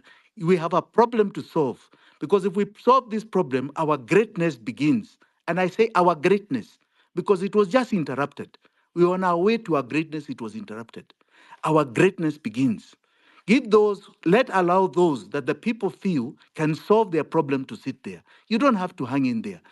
There's nowhere where it says you must have a contract of 5 years. Hang in there, Jimmy. Thank you. Right. Thank you. I see my co-host Nyakundi is there. And there is a lady here who was talking about Pan-Africanism and IMF and World Bank. Maybe Nyakundi, can you bring her? Excuse me.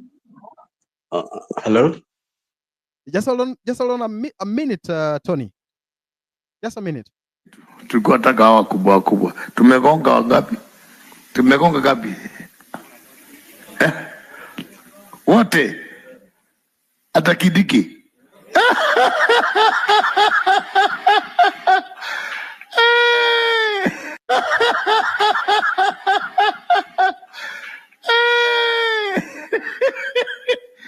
Leo rahisi nikekupanda kwa kioski ngekunulia chai.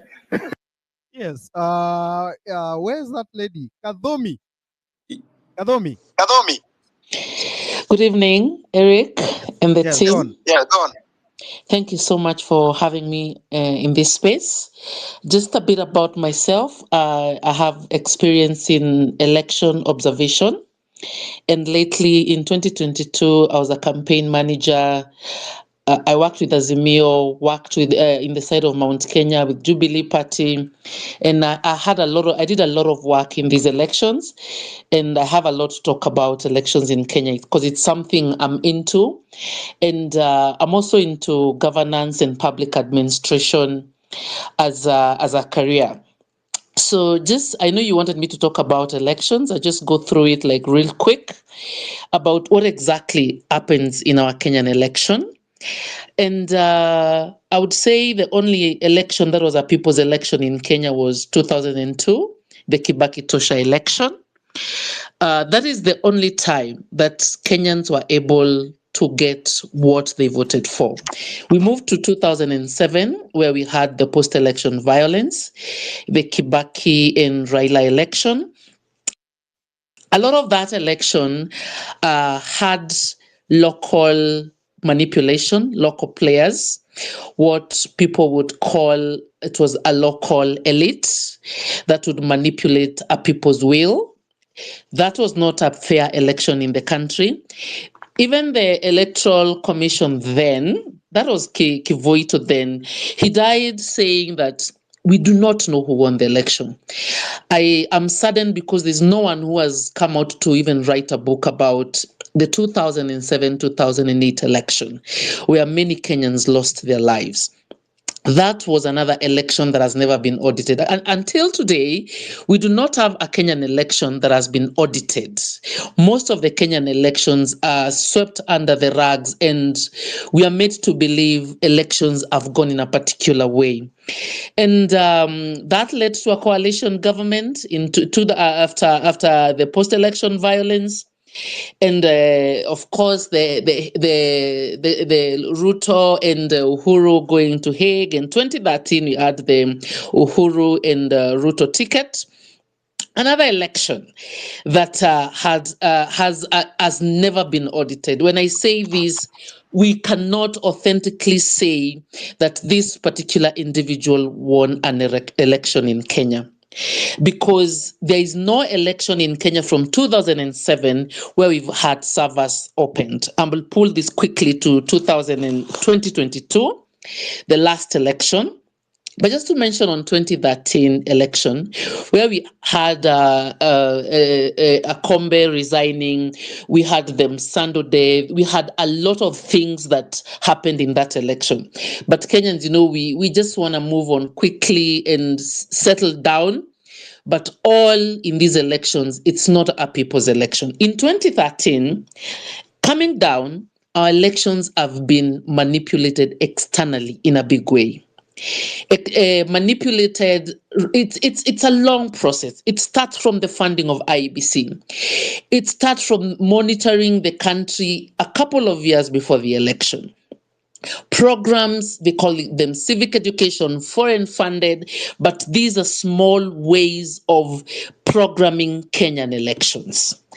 And we pull it all the way to 2022, and people have been asking me, Mary, how do you know this? I have been in this field as an observer, and I've been studying a lot and following the money. Most of the money that comes to IEBC from the development partners, UNDP, it's money that is meant to sway the directions of these Kenyan elections. And even to be brief and to go to exactly in the 2022 elections, you saw the Azimio team went to Chatham House, but what the media tells us is, of course, the European Union, the Western world is taking care of their interests. But that's not what happens. That's where they're doing an interview of who is going to be the president of what country. And now speaking about Kenya. And they qualify these people on how easily they can manipulate them and buy them in their history. And unfortunately, the Azimio team has not been very lucky in being the anointed people. So these are the team which is easily manipulated, which can carry an agenda. The Western agenda in Kenya was anointed for this election. So elections in Kenya start from the very end. They know who they want. They start working backwards. And the media plays a big role in this. Propaganda plays a big role in this, because narratives are set and then we work backwards to the people. One of the elections, these 2022 elections, and I don't know if one day we will ever be able to audit a Kenyan election, because what we get as leadership in this country is not what Kenyans elected. And I will shock you by telling you, high-level campaign secretariats know where the government is headed to. You must have had, like I come from Mount Kenya. In Mount Kenya, we used Jubilee Party. And members of parliament that are vying, utasikia wakisema serikali inaenda pande gani. It's not everyone who has this information. And for you get the ticket of the side where the government is going. Usually it is not who is popular, it is who has been anointed to be the leader. That's why everyone was scampering for a UDA ticket. All the Jubilee people, they just jumped to this other side and got tickets, actually bought tickets. They just buy these tickets to secure getting another term in parliament. And what I would say, if you study the Cherera for what they were talking about the results of 2022. But because the country is highly charged, people don't listen to the details. But for example, Kiambu County had an excess of 500,000 votes on one candidate. But people say, you know, these things are very small, they're not going to sway an entire election. Let's not look at them.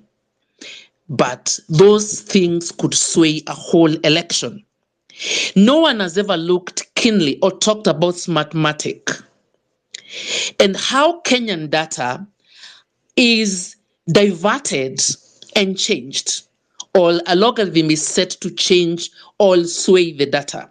That is what happens on Kenyan election. This is not local. This is not something done locally. It is an international manipulation of a Kenyan election. Someone needs to write a document about how we've lost our sovereignty. That's why when our president was sworn into office, he has done everything that's a foreign policy. It's not a Kenyan policy. In the Kibaki administration, we had public participation about GMO.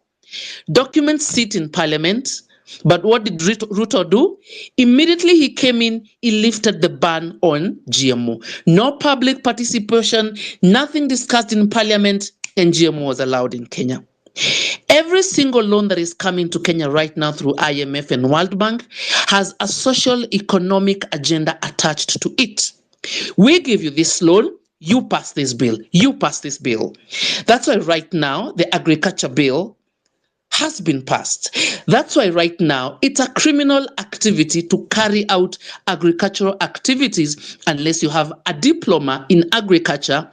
Otherwise, you face a jail term or a bail. If anyone is willing, lawyers listening to this, please audit every single bill that has been passed in the Kenyan parliament. It's a foreign agenda. It's not a Kenyan agenda. Social economic structures.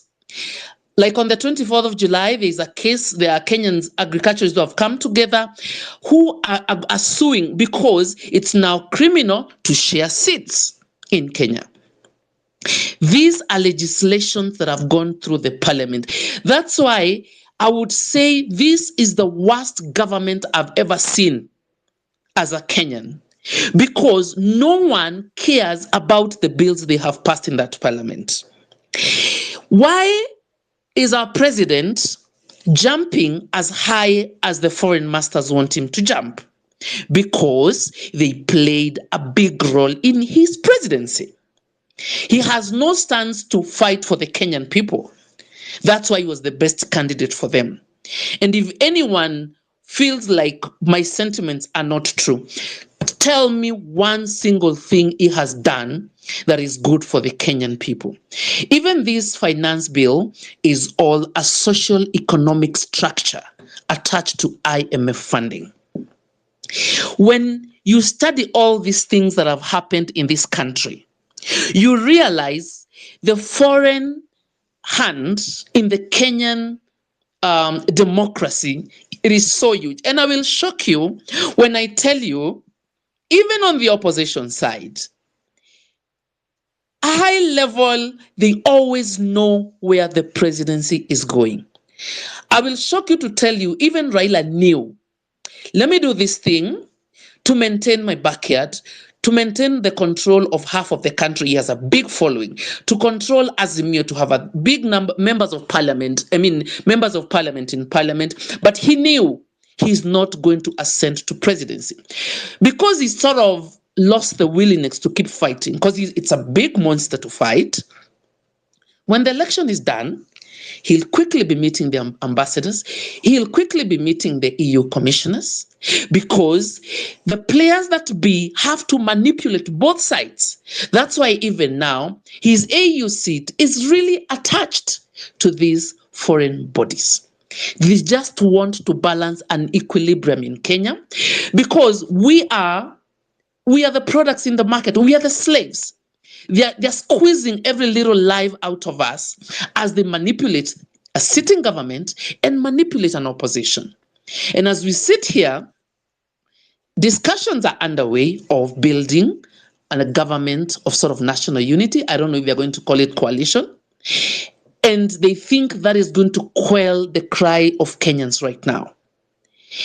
They just want a working situation to continue pushing their social economic agendas, which are not Kenyan, which are not for the good of any Kenyan. And you will see they are going to have cabinet positions next week or next week, but and you will see what these people are doing.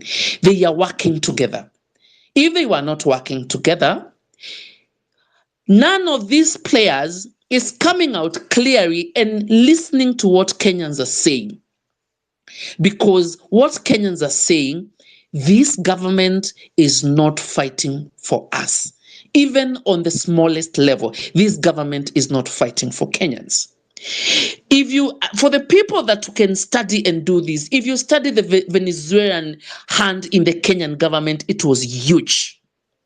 The foreigners played a big role in diverting the will of the people. And I will tell you again and again, what you see today is not what Kenyans voted. Thank you, Eric, for your time. Oh, what do you mean? My Lord, I wonder.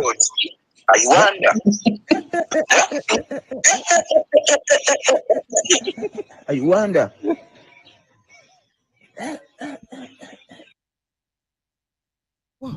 What I'm going to teach you in. So, Cyprian, go on. I can't take this. Okay, thank you, Eric. Allow me to bring in Mr. Tony Gashoka into the broadcast. So kindly, you can proceed.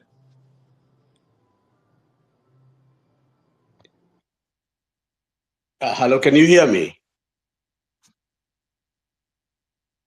Yes, we can. Can you hear me?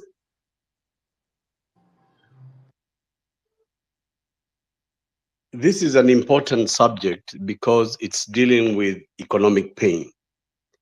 Economic pain is actually the whole purpose of any government. And unfortunately for ourselves right now, the government is not being held to account. When the framers of the 2010 Constitution put it together, under Article 4, which declared Kenya to be a republic, there was the provision that Kenya is a sovereign republic under Part 1, but under Part 2, the Republic of Kenya shall be a multi-party democratic state founded on national values and the principles of government that follow Article 10. The reason that I'm bringing this up is because the only way in which a democratic republic can function is when the government of the day is held to account by the people of the country. Hello?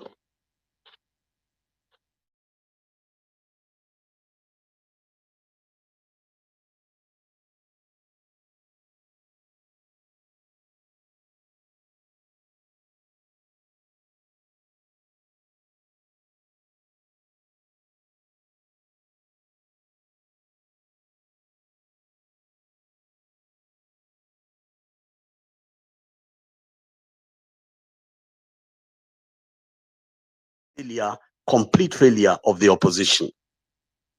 And therefore, we cannot have any discussion about progress in Kenya with only Ruto must go. There must include the removal of this parliament and this Senate. Because the President Ruto, when he came into office, his first act was to buy political parties. All of you saw how quickly he moved to do that. And where he could not buy the parties, he bought individual members of parliament.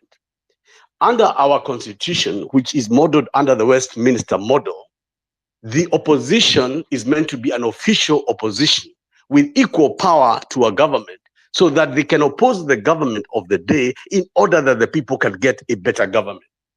And the public finances in the consolidated fund are meant to fund that opposition equally as they fund a cabinet and as they fund the presidency. so that at any point, the country is having a mirror. Our country is having a dual view, dual highway as to what is happening in the country. And since we allowed Ruto to raid the opposition benches and to actually assume the majority leader in parliament, when actually Azimio won the majority of members in parliament, then nobody is holding Ruto to account. Traditionally, the watchdogs in parliament, the Parliamentary Accounts Committee, the Public Investment Committee, are chaired by the opposition. And the constitution under the Westminster model envisaged that a government cannot police itself. It must be policed by the opposition. And the Attorney General and the Auditor General and all the heads of any corporation or ministry were required to go to either committee for scrutiny, the same way they would have to go if the president was to summon them. And these are the reports, for example, that came during the Golden Bag scandal, during the Moi time, during the Kibaki time, the agro-leasing scandal, and so forth. But now what you have is the executive in full control of parliament, in full control of the executive, and therefore there is no accountability. And the citizens, as Jimmy is saying, we need to educate people, but the level at which we are educating the people means they don't have the access to government records. And unless Jimmy had put the kind of money he did to get the forensic audit, it was not possible. Yet the Constitution provides that we, the people, fund the opposition, and they have access to government records, have got access to everything so that they can give us this information. So as a people, we should never have reached this position if Parliament and if the opposition was doing its work.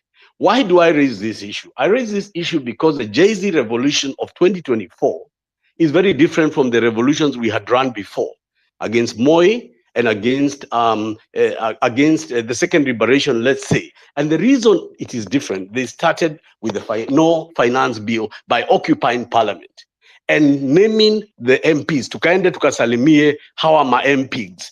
Then what happened is there was equal fear on government MPs as there was on opposition MPs. And it was the panic of those members of parliament because of this revolution strategy that jilted Ruto to say he will not sign the finance bill. It's because MPs went to him and told him we are finished. If we do this, we are gone, and these people will throw us out.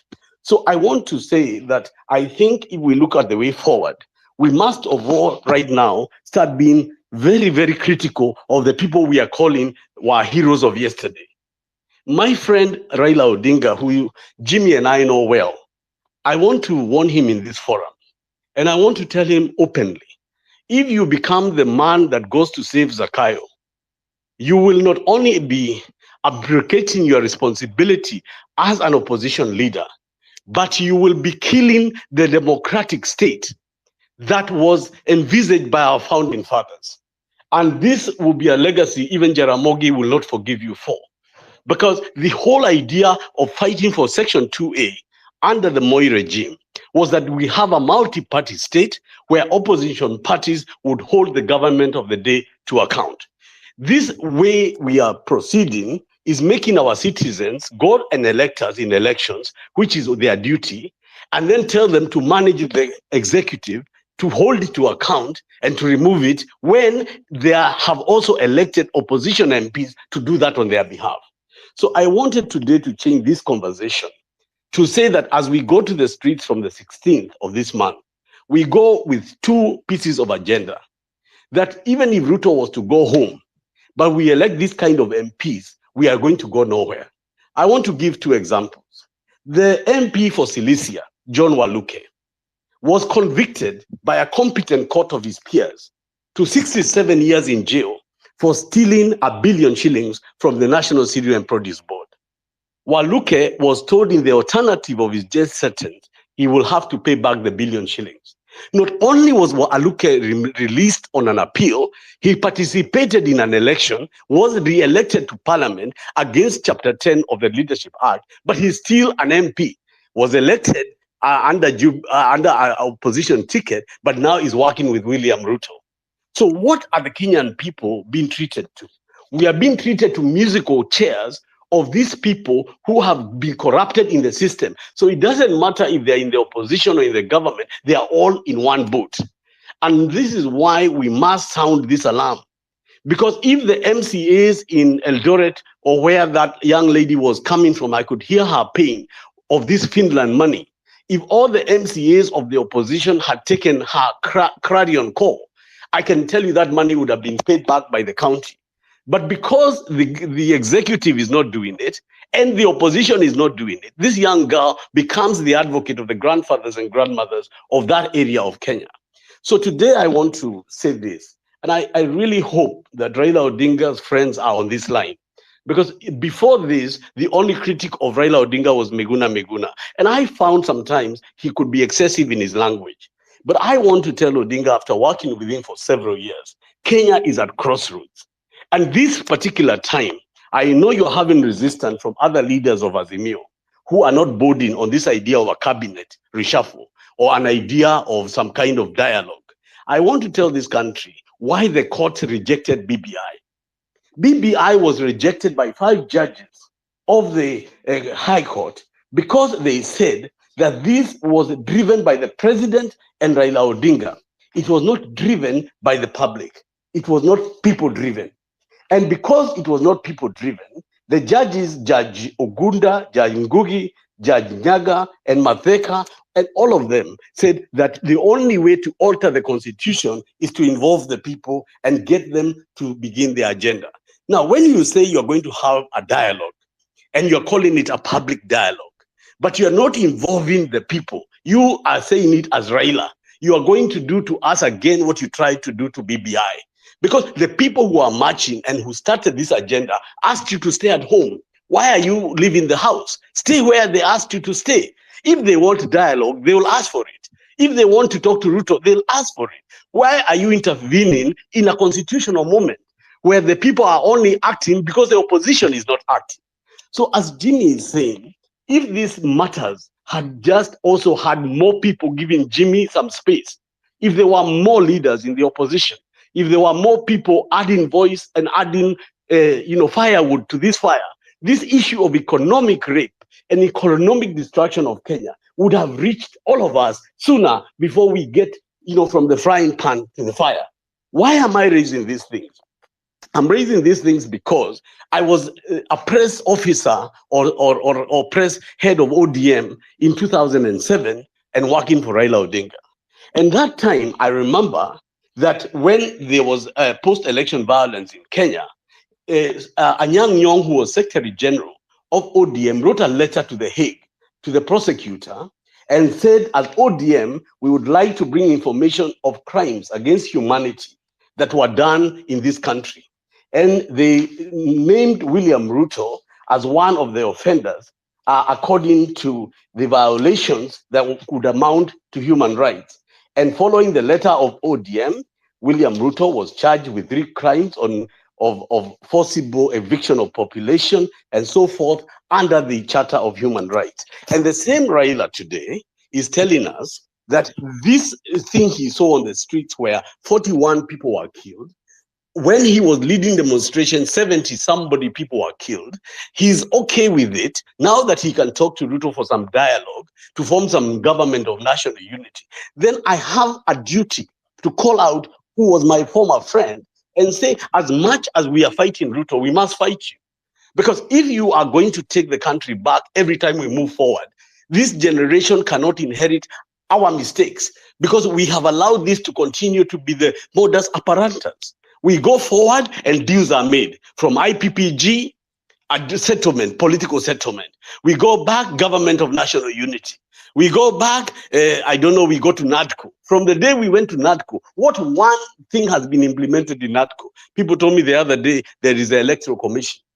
That Electoral Commission, who will appoint those people who will go to appoint commissioners? It will be a meeting between Raila Odinga and William Ruto. And if Odinga remains compromised as he is, how do you think we'll have a People's Electoral Commission? And that is why this nation, this country at this time, must do everything possible to constitute a public constituent assembly, form a transitional authority, and take power. And I want to say, if we do not do that, then these generations and those people who died will repeat the mistakes of their fathers. We are going to go back to a talking shop. We are going to go back to political settlements. Raila will be the chairman of the African Union. His daughter will be the head of somewhere in Yala, and Kalon, and whoever else will be where. You know, I just want you and this country to understand the dangers we are in. The dangers that we have are not tied to the executive. They are tied to abuse of the 2010 constitution. As I finalize, I wanted to say that under the 2010 constitution, chapter 4 gave the Bill of Rights. And that Bill of Rights, read together with chapter 1, where the sovereignty is with the people, was put in Bomas of Kenya by very senior people like Yash Guy for a reason, because they foresaw a situation where the government and the opposition betray the people. So in the 2010 constitution, and Kenya has one of the most advanced constitutions in the world, they put the Bill of Rights, where the sovereignty ran with the people. And to change that constitution, the executive could not manipulate the opposition to change it. And why the BBI was defeated by the High Court is they said if the executive conspires with the opposition to change the constitution, then the public will be have no defense. And this is a preserve only for the people of Kenya. And therefore, I would like to encourage. I want to thank Eric for this opportunity. I didn't want to get deep into the economics because I thought speakers before me have got very clear issues on the public debt and where it is and the problems that we have. And of course, that it's really impossible to solve this problem without either a default or a forgiveness of debt. It is just not possible. So my parting comment is that, ambition without knowledge is like a ship on land. And we may be happy saying Ruto must go, but I fear that if we don't change, not just the people who are in parliament, but the way we vote to a tribeless, active, informed election throughout the country, if we do not reduce the cost of leaders, we have 47 counties when we could have 7. We have a woman leader or woman representative who does nothing. She has no duty in the constituency. She has no duty in the county, paid by the public. We've got so many parliamentarians, I don't know how many hundreds, when we could have just 100. We have a bloated system because we said, if we decentralize resources, governors will be okay. Now we have got 47 centers of corruption. Nairobi County should be a ministry in the government of Kenya because of its enormity. And because it is late in the day, and I know many of these people will have things to say, I just wanted to contribute into this conversation that maybe we should have a bird's eye view, a deeper assessment on protecting the democratic state. And it cannot be protected by the executive alone. It must be protected outside the executive as well. Thank you very much. Thank you very much. Gen Z, I'm waiting for my young siblings to come. Where is Kiduze? Kiduze. Is he there? Kiduze? Chwani? Hello? Chwani? Yes. Oh, I am. Go on. Please go on. Chwani?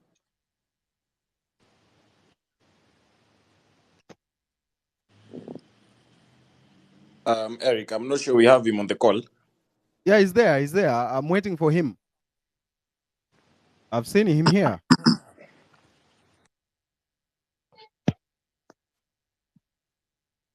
Please, can you start, please? You are wasting our time.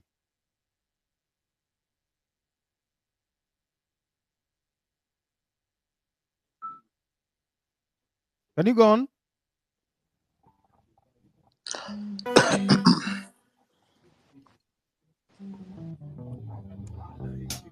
Hello. Go on, please.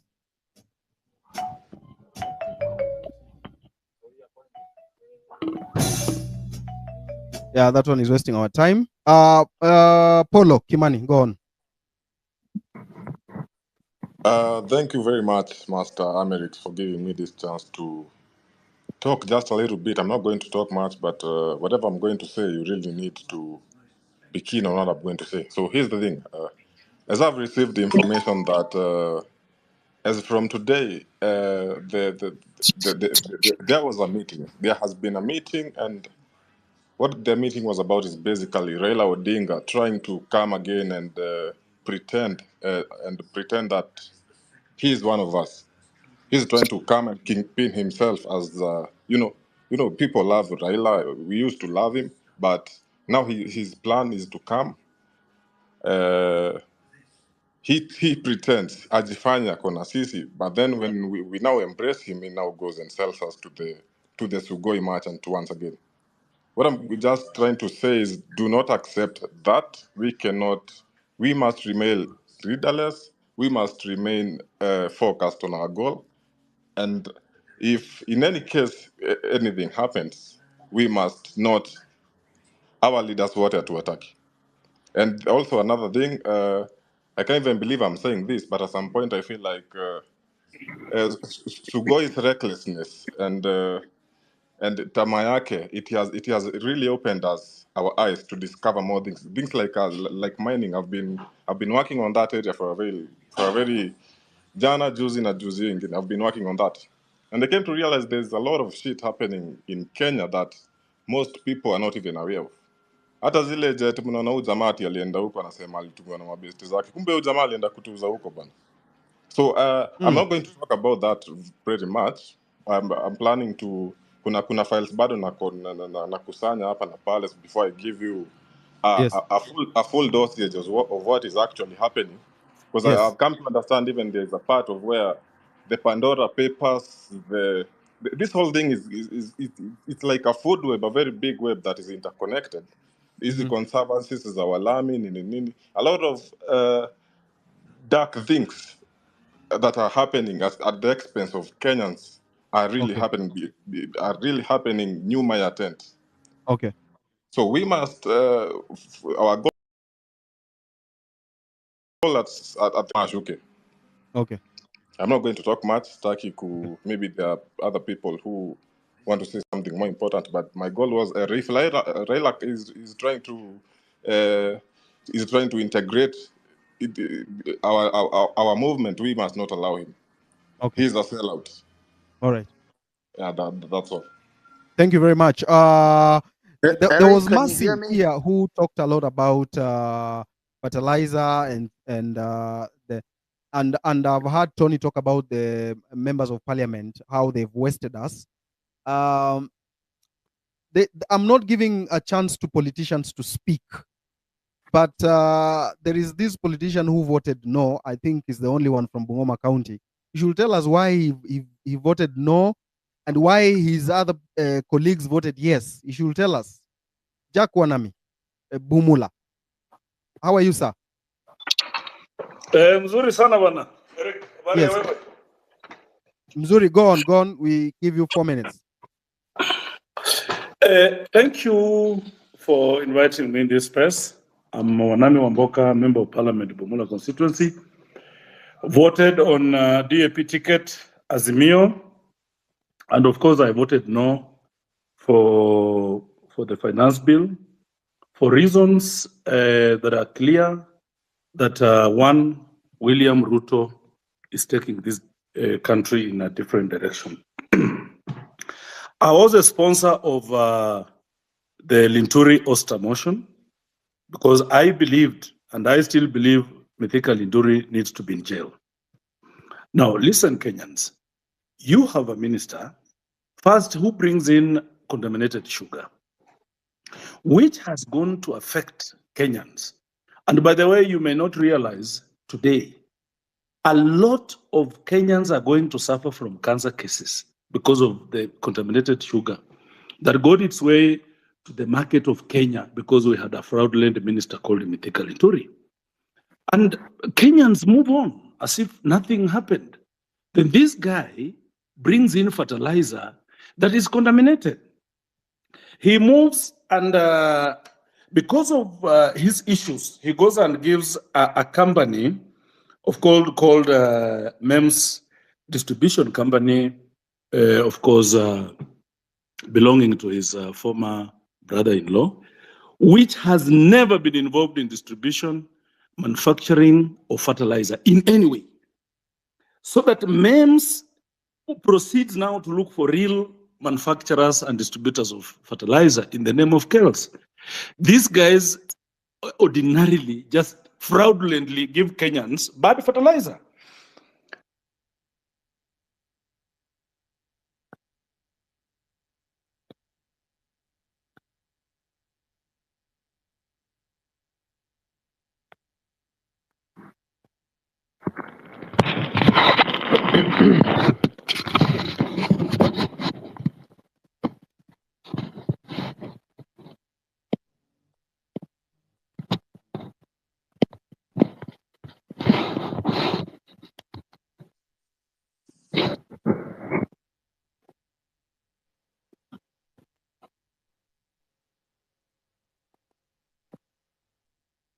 Can you hear me, Eric?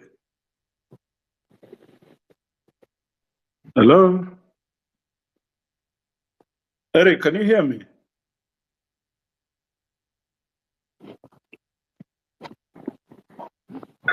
Yes. Okay. You see, the guy oversteps the constitution, decides to deal with the National Cereals Board, who does not have the mandate to deal, distribute, manufacture, package, and everything about fertilizer. So when the thing came up in the public, of course, Mithika Inturi was a crook. He's a fraudster. I looked around. I'm also the chairman of Public Investments Committee, Education and Governance. So we oversight. One of my roles is to oversight government. So I decided to put in a petition, a motion to remove Mithika Linturi. And by the way, we successfully impeached Mithika Linturi. 149 against 33. There are those members who were not in parliament that day, who wanted to vote virtually, and the list could have been even longer. They form a committee now to look at the merits and demerits of the motion. I was so frustrated. At that time,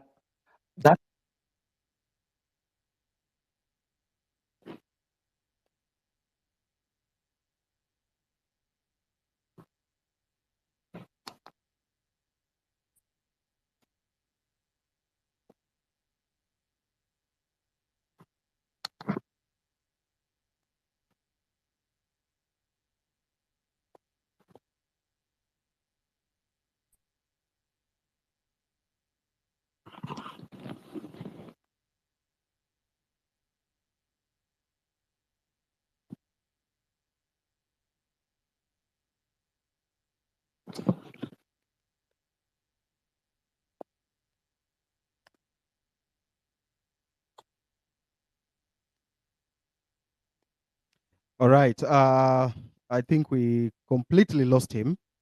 And let me welcome Stay Hidden. And then Stay Hidden, then Mahanu. I want more of these Gen Zs. Where are they? These 24, 23, 22-year-olds. I want you here. I want you to speak. This is your generation. This is your movement. Stay hidden. Stay hidden.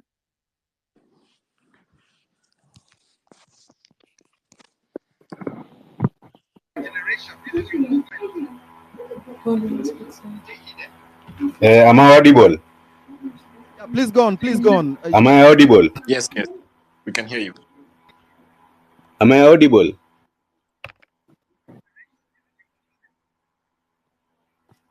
Okay.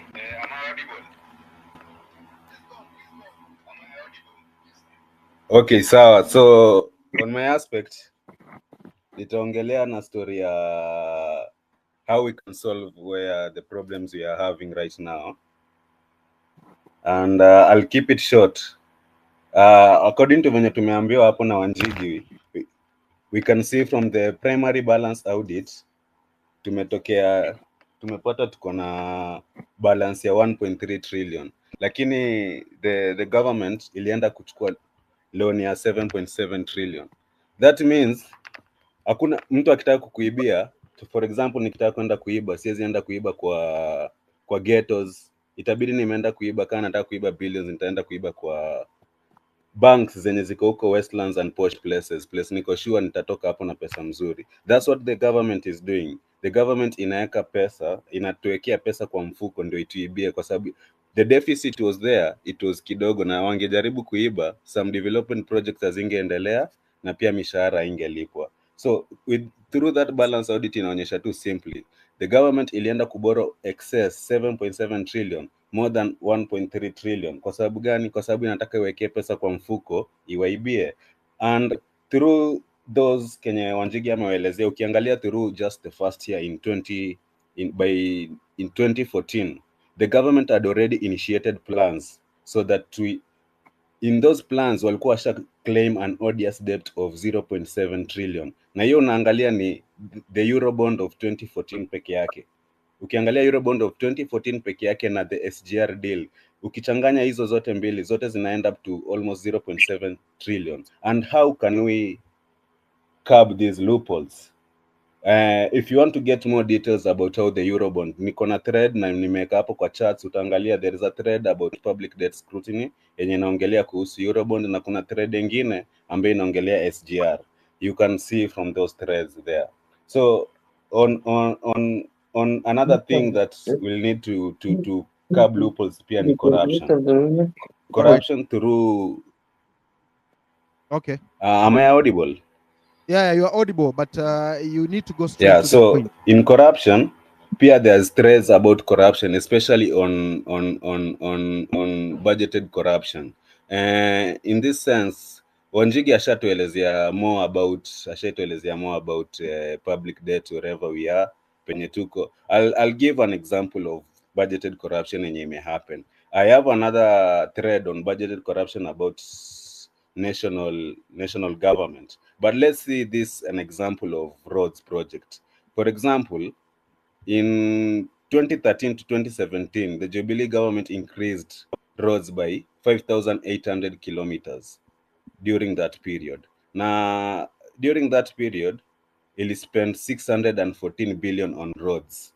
That was 60% more than the Kibaki government yenye ilikuwa imetumia 376 billion. Ukikuja, the average cost per kilometer the Jubilee government used was 96 million per kilometer. But ukiangalia what the other government used, previous government used was 51 million per kilometer. That's a very big margin and increase. Na kwa nini hiyo margin inaonekana kuincrease hapo? Ukikuja 5 years later, utapata 9 roads zenye zilijengwa zilikuwa zinatumia 300 million per kilometer, and these roads accounted for 20% of the portfolio of the roads that were built during that period, na only 3% by volume. Notable roads zenye zilijengwa na hiyo amount ni hiyo Jamasara to Kisumu Airport na Mombasa Southeastern Bypass. Especially the Mombasa Southeastern Bypass was built by 1,155 per kilometer. Na the previous government ilikuwa imebuild na per kilometer utapata hapo ni 30 million per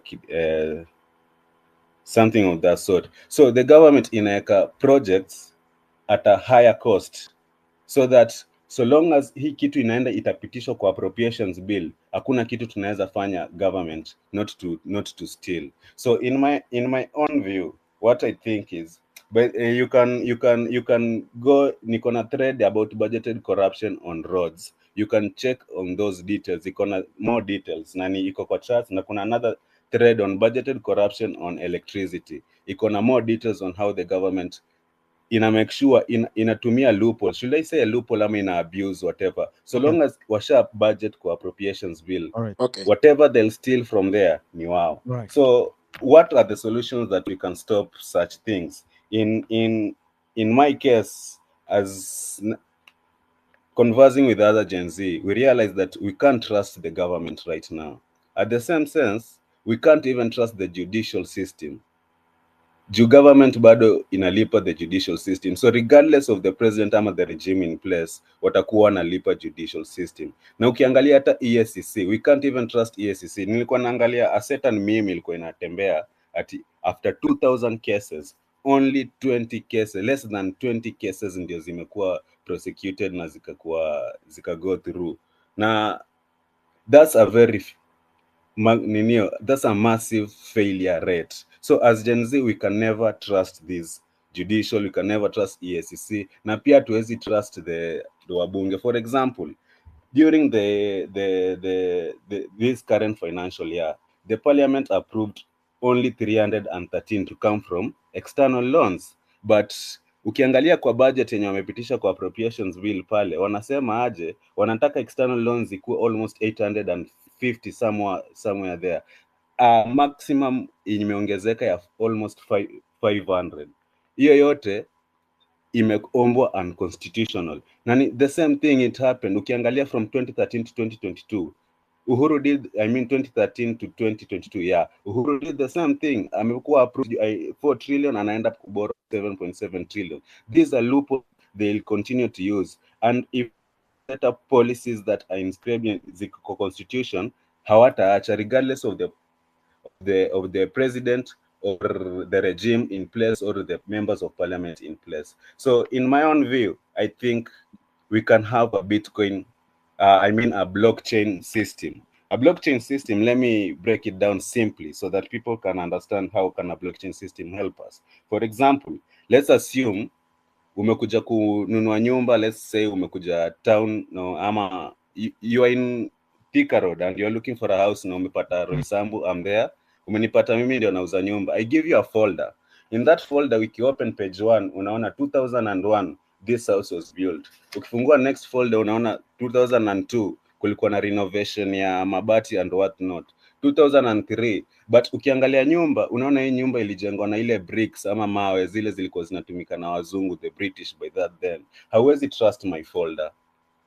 So blockchain simply is what can I say? Is simply a diary in this sense.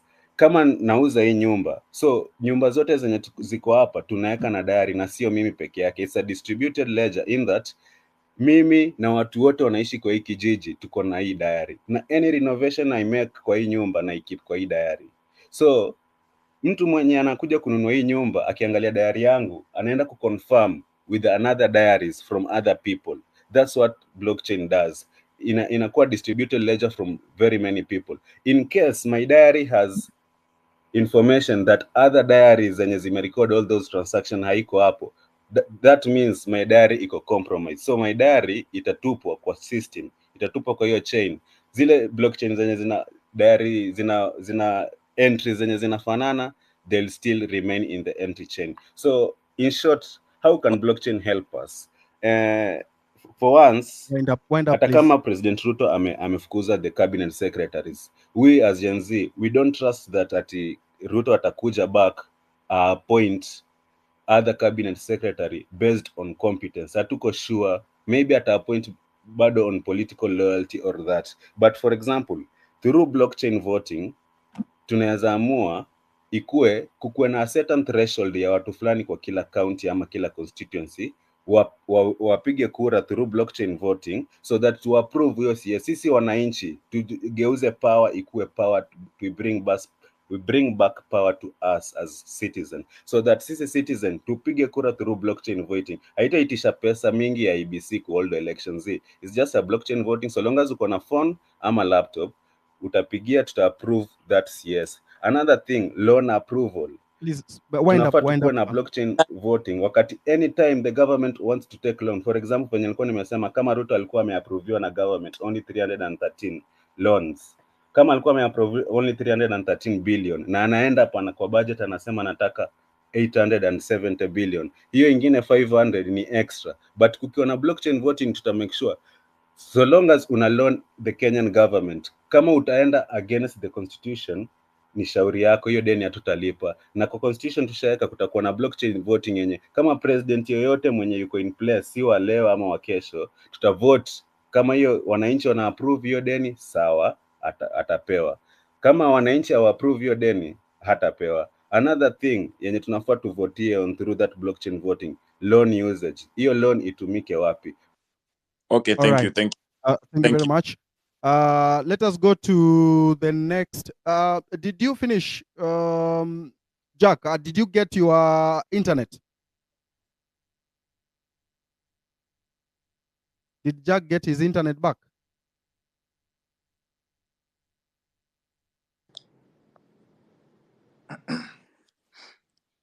Jack, did you get your internet back? As we wait for Jack to finish what he was saying, Where is Chwani? Where is Chwani? He's If nowhere to be found. He's nowhere to Makhanu be on the, found. Yeah. Mahanu, yeah, Mahanu can go on. yeah, Okay. thank Thank you, Eric. Can you hear me? Yeah, we can go on. Thank you. Thank you for the invitation. My name is Titus Mahanu. I am I'm an advocate of the High Court of Kenya. I practice here in Nairobi for over 10 years now. I have been working in my own small way to try and dismantle these cartels that are tearing down our country. I've been doing my bit, especially on issues that concern KEMSA, because I'm one of the service providers there. In fact, on the 22nd of this month, we have a huge case that involves the chairman and some part of the management that are demanding a bribe of 15 million from me before they can approve payment of the services that we rendered. A while ago, I saw the story being shared on Twitter, and I'd like to invite all Kenyans from all walks of life to keep on monitoring this. So back to the issue as to that concerns what we're discussing about. I'm going to talk about three issues. Number one, the Finland scandal. I've heard about the cries that the lady from Wasingishu is talking about. I understand that there is a criminal case that is going on, but we all need to understand that a criminal case will never lead to refund of that money. The most that is likely to happen is that those people that were involved, as well as the county government, are going to be found guilty, convicted, or probably ordered to pay a fine. But still, the money that was lost it is highly unlikely that the money is going to be refunded. So what needs to be done, because Eric and the viewers are asking that the real action that needs to be done at this particular moment is we need to put our heads together and file a recovery suit against the county government of Wasingishu, as well as Senator Mandago and all those scoundrels that were involved in this heist. So that is point number one. I'm also going to talk about, and perhaps we can get in touch with Eric and Cyprian so that we can put up a legal team. I am willing to be part and parcel of that legal team. I can see my senior Willis is here, and we can work through on this issue so that we can help those people that have suffered in Wasingishu. Number two, I'm going to talk about the public debt, and I'm going to pick it up from where Jimmy left. The state is so deplorable that we need to action this. What we need to understand is that all judicial authority in our country belongs to the people. And the same way the Gen Zs have come up and they have forced the withdrawal of the finance bill, the people in this country can also come up and demand that the judiciary must exercise the judicial authority in a manner that is in line with the Constitution. I believe that systems are always designed to deliver results. So when you see a system like the judiciary failing to deliver results, that means someone is tampering with the system to make it work that way for their own selfish gains. So we need to start demanding that the judiciary must rise up to the occasion and conclude these cases. In order to assess this issue of the public debt, I suggest that we need also to put up our heads together and perhaps file a composite suit, because the Constitution allows us to seek declaratory orders, to seek stay orders, to such an extent that we put to halt the payment of this debt to allow for a forensic audit so that we can really understand how did we get ourselves to this point? Okay. How did So this? just on, you said it is possible to put a suit as Yes, as citizens. We can yes. fundraise and fundraise and Ab- put a suit. ab- Absolutely, Eric. Mhm. Under the Constitution, Article 23, Yes. Kenyans can put up a petition and file it in the High Court and seek declaratory orders of any nature. Declaratory orders in the nature that this public debt has become a public problem and we need a forensic order, a forensic audit. Stay orders can be granted. And I have also heard Jimmy saying that there are lawyers who are doing pro bono cases in foreign jurisdictions. we have what we call in law we have something called extradition proceedings. We can get orders in our courts and register in those countries that concerns these fellas who have put up these debts against us for purposes of also getting stay orders from those countries. So this legal process is a very strong weapon that we can use at this particular moment. And I can tell you, we can get stay orders at this point. Remember, the issue of the public debt arises from the law of contract. And under the law of contract, we have several doctrines that can assist us in the circumstances. We have the doctrine of privity of contract, which provides clearly that if you are not part and parcel of a contract or a liability that is arising from a contract, then you are not liable to pay for it. In a country setup, before a government can borrow money, they need to get authority and consent from the citizens. Now, citizens give the authority to governments to borrow money through parliamentary approval. Just like in a situation of a company, before the directors and shareholders can act on behalf of a company, they must get authority from the company shareholders under seal. So similarly, even in a country, before a government can borrow, it must demonstrate that it got approval from the citizens. So we citizens can invoke the doctrine of privity to contract, and on that basis get stay orders to halt the payment of this public debt pending a forensic audit to ascertain exactly what happened.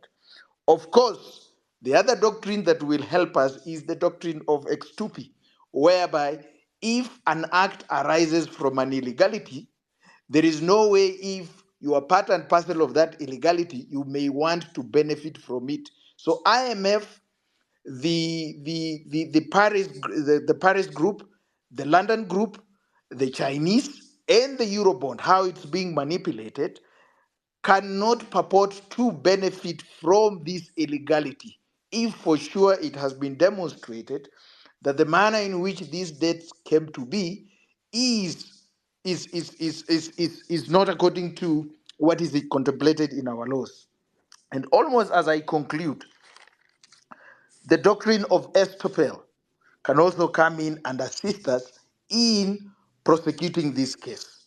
So, as we think about the way forward, we need, of course, as citizens, to start asking questions about disclosure of the contracts that led to these debts.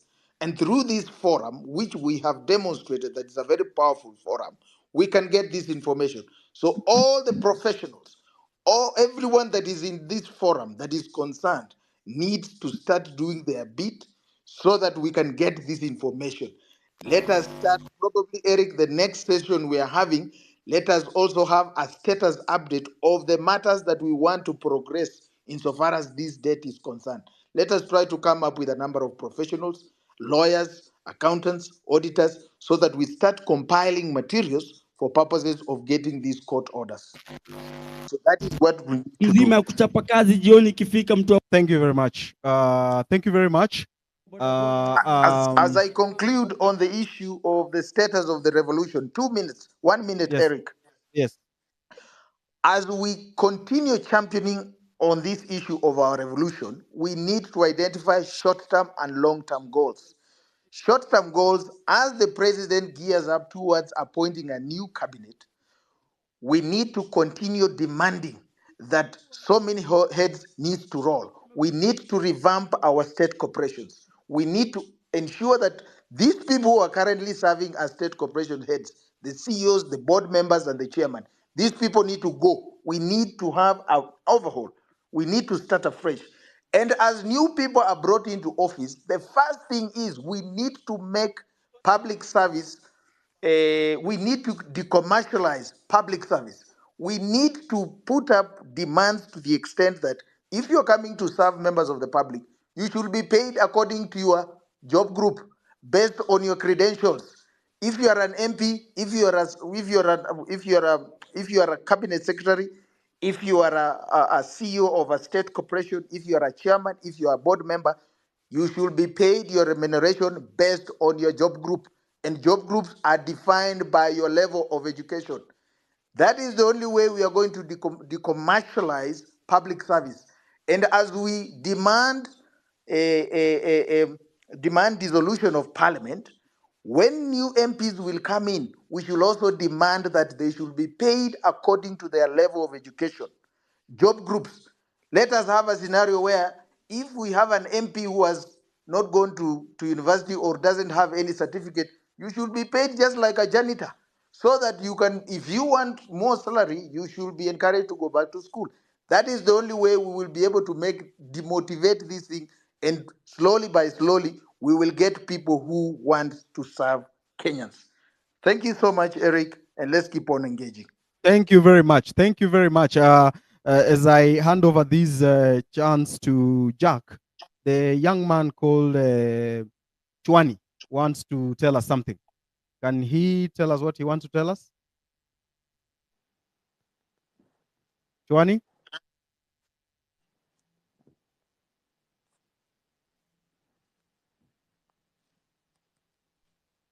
Chwani, can you start?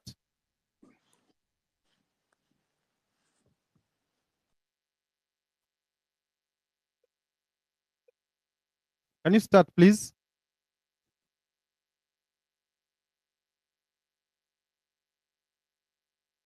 Chwani, can you start? Hello. Can you go on, Chwani? This is the last chance I'm giving you. Hello, Nyakundi. Can I speak? All right, consider that chance gone. Let me talk to Jack. Jack, you were saying something about fertilizer and the contaminated sugar and the cancer that we are going to experience in the next many years. What is this? Jack?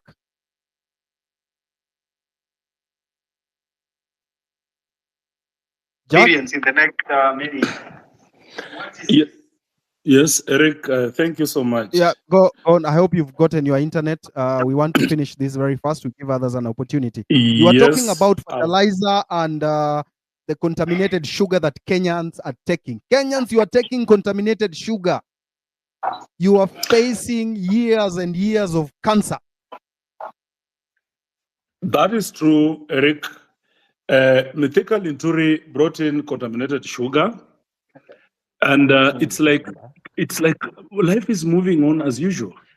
We are having. Hello, can you hear me, Eric? Yeah, go on, go on. Your internet is the problem, but go on. We are going, very sorry we lost the people like Keuna. And in the near future, we are going to have a disaster because of the contaminated sugar that came in under Mithika Linturi and went to the market. And the president is laughing about it. Everything is normal. Life is going on in Kenya as usual. That one aside, we have a fertilizer scandal. A minister brings in fertilizer, and fertilizer that is not fertilizer, that is mixed with maram and cow dung.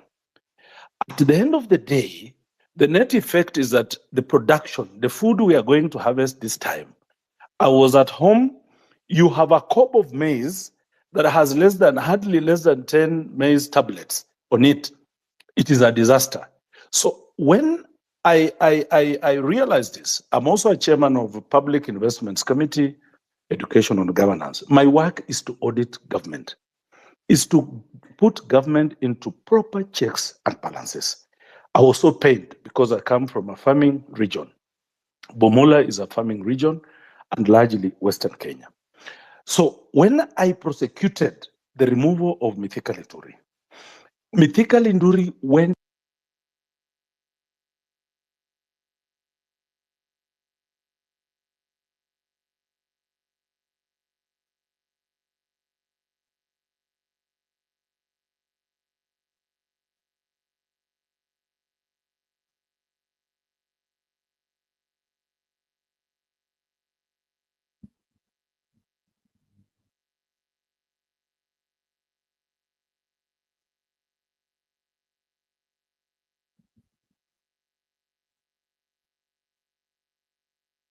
Hello, Cyprian. Are you able to get him? I can't get him. Can you hear me? Eric, Your internet is the problem, sir. Eric, can I have 2 minutes? Let him finish. As I finish, Eric, Mythical Induri must be prosecuted for the crimes he's had against the Kenyan people. And the How are you Kenyans planning to do that, sir? There is a case in court already by Law Society of Kenya, Law Society of Kenya, where we are enjoined, and it's coming up that he blatantly went against the constitution. Yes, we have a case. Kenyans have a case against him, and we must prosecute Mythical Induri, and we must move it to the logical conclusion. As I support the Gen Z for what they have done up to now, I want to vehemently oppose an idea that is coming up of dialogue. An idea, you see, what the political wing has not achieved for so long because of mixed interests, this generation has done it in less than weeks. Yesterday, I was with Raila Amolo Odinga, my party leader in Azimio. I was with Kalonzo Musyoka and all the Azimio brigade, and I told them, don't interfere with these young people. Let them finish that which they started. We cannot dialogue with William Ruto when now we are getting bodies, young people, whose only problem and mistake was to go on streets and voice what.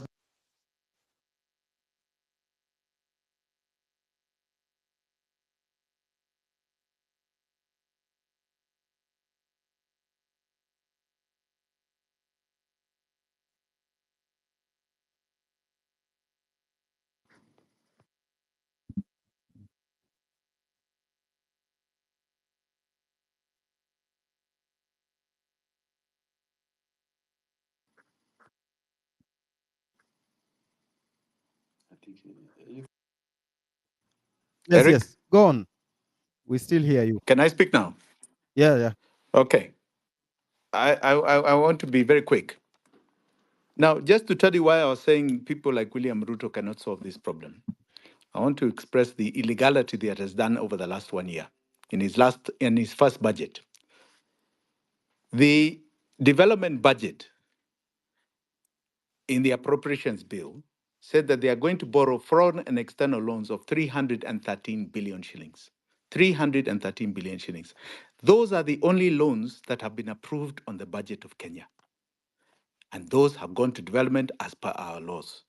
They are even listed what they are going for. In the last 1 year, that ended June 30th, his first budget, he ended up borrowing 1.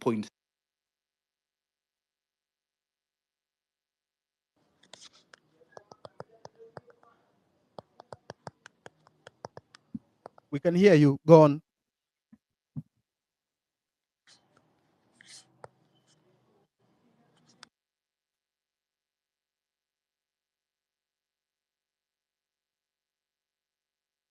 And I repeat, they are in a conspiracy of a Ponzi scheme. And I again repeat, KCB, Co-op Bank, and Equity Bank,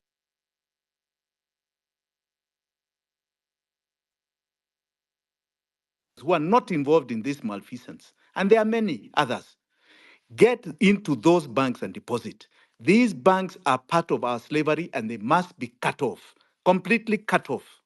And I want to say, in addition to this, that the only dialogue we should be talking about with William Samoei Ruto is a dialogue at the ballot box, no other. That is where we want to dialogue. And let me end with a famous quote I saw yesterday on on James Smart's Twitter handle. And it was from a famous president from Burkina Faso called Thomas Sankara. He said, if we don't pay the debt, the lenders will not die. But if we pay it, we will die. That is the situation in Kenya. If we continue paying this, we will die. We must stop our death. So Asante sana. before you go, Jimmy, now can you give us practical steps just tell us these are the practical steps that we need to embrace in order to avoid paying this odious debt. This is what we need to do. This is the next step. This is what we should do. This is what the citizen can do. And this is how we will stop the payment of this odious debt that we are not supposed to pay. The only way, and I repeat, the only way is to remove this regime from power. And any person who has been part of this malfeasance, especially over the last 12 or so years, must be removed from any decision-making position. That is the only way. The kind of money we are talking about is so humongous, so humongous. You are not going to sort it. And I appreciate the legal aspect that you can go to court, you can do this. I'm telling you, you're talking about phenomenal amounts of money. 50, 60 billion dollars that have been looted from us. And I'm telling you, they will buy nearly every institution. You must remove this regime from power. It must get out. It must have a conversation with us at the ballot box before 2027. It is the only way we are going to be able to do this. This is the only single way we are going to stop these bullets that are coming and killing our children. It must end. Our death must end. And it can only end with the perpetrators behind bars and them out of power. All right. Before you, of course, you stay around so that you give us a parting shot. I'm looking for Nelson Amenya. He with the JKI hist. I've tried looking for him, send him a link. Oh, he's here. Nelson, go on and I'm tell us here. about the JKIA hist. What happened? Why was someone trying to lease or sell our airports? What was the reason? Why were they doing this? I'm sure you have the documents, you understand because that is your area, you understand the nitty-gritties in that report and that proposal Yes. that you shared. Can you please tell us Yes. what happened? Yes, thank you very much. We have had hitches and glitches here and there, but finally I'm here. So I just want to talk about this very shocking documents that I received, and they're being pushed from the highest offices, the ministry, state house, from KAA. So it's not as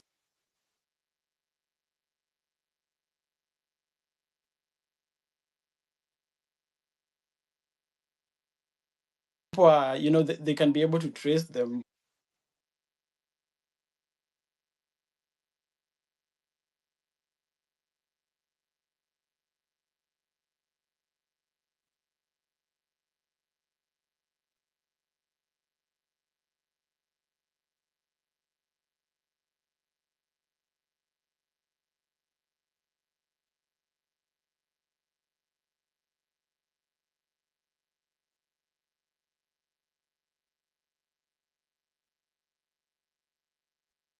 Nelson, are you still there?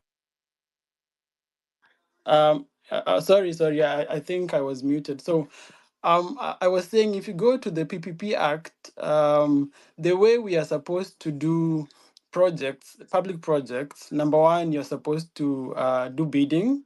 And then number two, you can do direct procurement. And then number three, you can do public, it's called PIP, privately initiated proposal.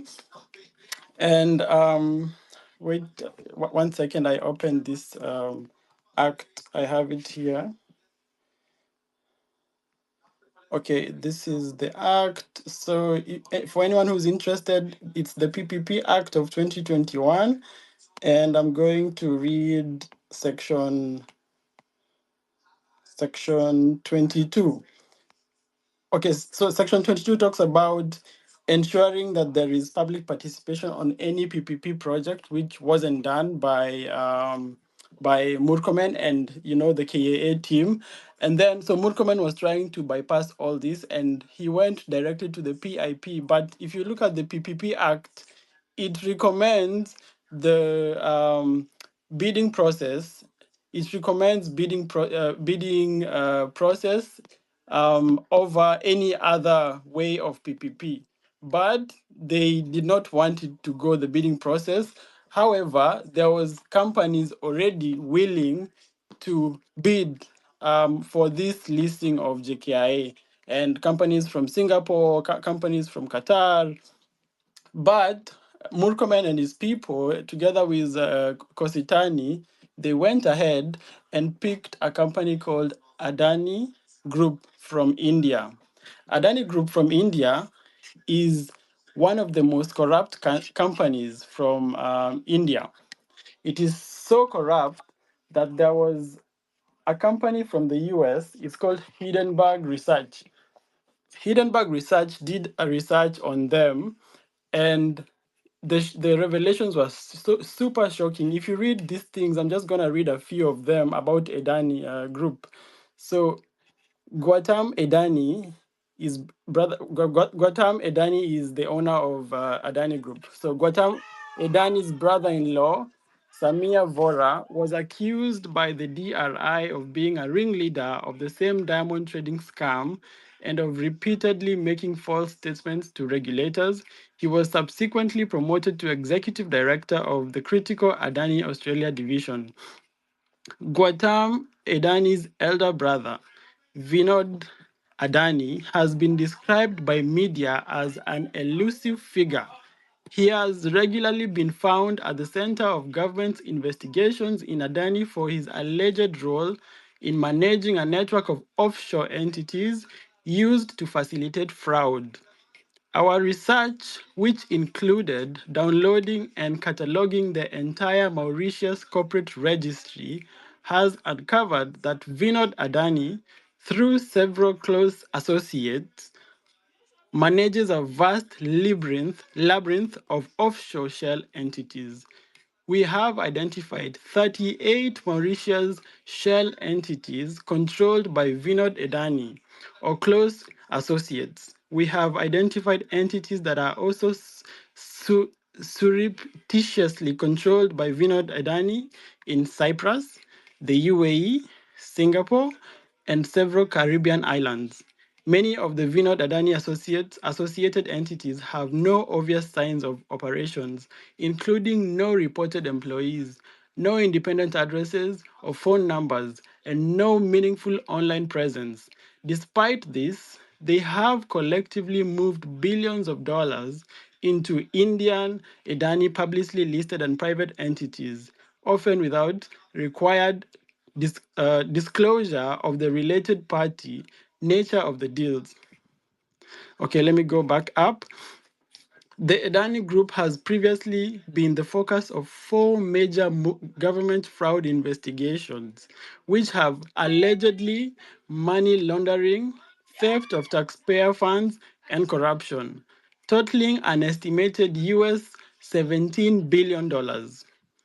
Adani family members allegedly cooperated to create offshore shell entities in tax haven jurisdictions like Mauritius, the UAE, and Caribbean islands, generating forged import-export documentation in an apparent effort to generate fake or illegitimate turnover to siphon money from the listed companies. Key listed Adani companies have also taken on substantial debt, including pledging shares of their. It goes on and on and on. They have over 300 corrupt cases, and at the moment, Adani Group is led by a man called Adani, and he's the third richest man in the world. He is second richest man in India. So corrupt is the man, and the companies that they have been named. They have a scandal called the short selling scandal, and it's the biggest corporate scandal in the world in history. So the reason why I'm reading all this is because this is the company that Murkomen saw fit to lease our JKIA for 30 good years. I was reading the proposal, the PIP proposal, and the reason why, they have to justify why they went with PIP, and yet in the PPP Act, there is 4 different ways you can procure, you can lease and do PPP partnerships. And the reason why they chose PIP is very lame. They say in this document that The reason they choose PIP is because if they do bidding, it will take 18 months. And in addition, after they have submitted the bidders, it will take an additional 4 to 6 months to go through and peruse through the bidding, the proposals, and then identify one person or one company to do this project and to lease out JKIA for the next 30 years. So the reason behind PIP is very lame and does not qualify why they chose it. And then number two, they did not do public participation. It's hidden. Everything is shredded in secrecy. Everything is being done in hush tones, and no one knows anything about this deal up to today. And my sources say that in about a month, this deal is going to be inked, and it will become, as you know, in Tanzania, they are already operating their ports. So they are hoping that even in Kenya, they will quietly enter and sign the deal without Kenyans knowing what's happening to the most precious international airport, JKIA. And we know JKIA is one of the busiest airports in Africa. And to make it even worse, JKIA in their report does not make losses. It actually makes profit. And they have actually said that JKIA is they're underpricing their services. If you compare it with Addis Ababa is about 50 to 60% more expensive for carriers to run their operations in Addis Ababa, to land all these landing fees. If you compare with JKIA, and they propose that they will double the prices in Kenya. If you double the prices of JKIA alone, last year they made about 13 million US dollars in terms of profit, and about 90 million US dollars in terms of revenues. So if you double, it means JKIA will be going towards 160 million in terms of revenues and about 26 million in terms of profits after you've deducted all the operations and everything. So this alone shows you that JKIA is not haijalemewa. It can still operate by itself, and we can still go on and do all these projects that we want to do, minus this very super corrupt company that Murkomen wants to impose on us without public participation and without a bidding process where other people who are more qualified and who are don't have integrity issues were ready to bid, but they were shortchanged by these corrupt people surrounding the deal, and they don't want people to know this. This is why we have to speak out about this. And then another point is that so they use an SPV model, which means that they will create a company in Kenya which will be running the operations, and then they went ahead and said they will create a consortium, a holding company, and a consortium means it's a few companies together, and a holding company means that their only work is to combine. So, like, for example, I used to work for a company that is a multinational. So, a multinational normally has a corporate head office, and the corporate head office is only a holding company that just consolidates the income only. There is nothing else they're doing. They don't do business, they don't run anything, they just consolidate their subsidiaries. So, they've created a holding company in UAE. UAE, as you've heard from the report, is a tax haven. This is how people evade tax. This is how people want to do the double Dutch sandwich. This is how people want to, like Murkomen, if they want to have the shares in companies, they will take it to the tax haven. And then from there, you cannot trace this money. So we are asking, why are they doing this kind of corporate structure where they have to go through a tax haven like Dubai? Why can't they just operate as Adani from India directly to Kenya? And if you go through Dubai, it means that they are able to do something called transfer pricing. And this is how even European companies are stealing from Congo, from Botswana, from so many other different African countries. they steal from these countries through transfer pricing. So how it happens, if, for example, Adani says they have a patent, intellectual patent, or whatever patent they have, they will come and say that Adani is charging the Kenyan SPV for such and such a patent.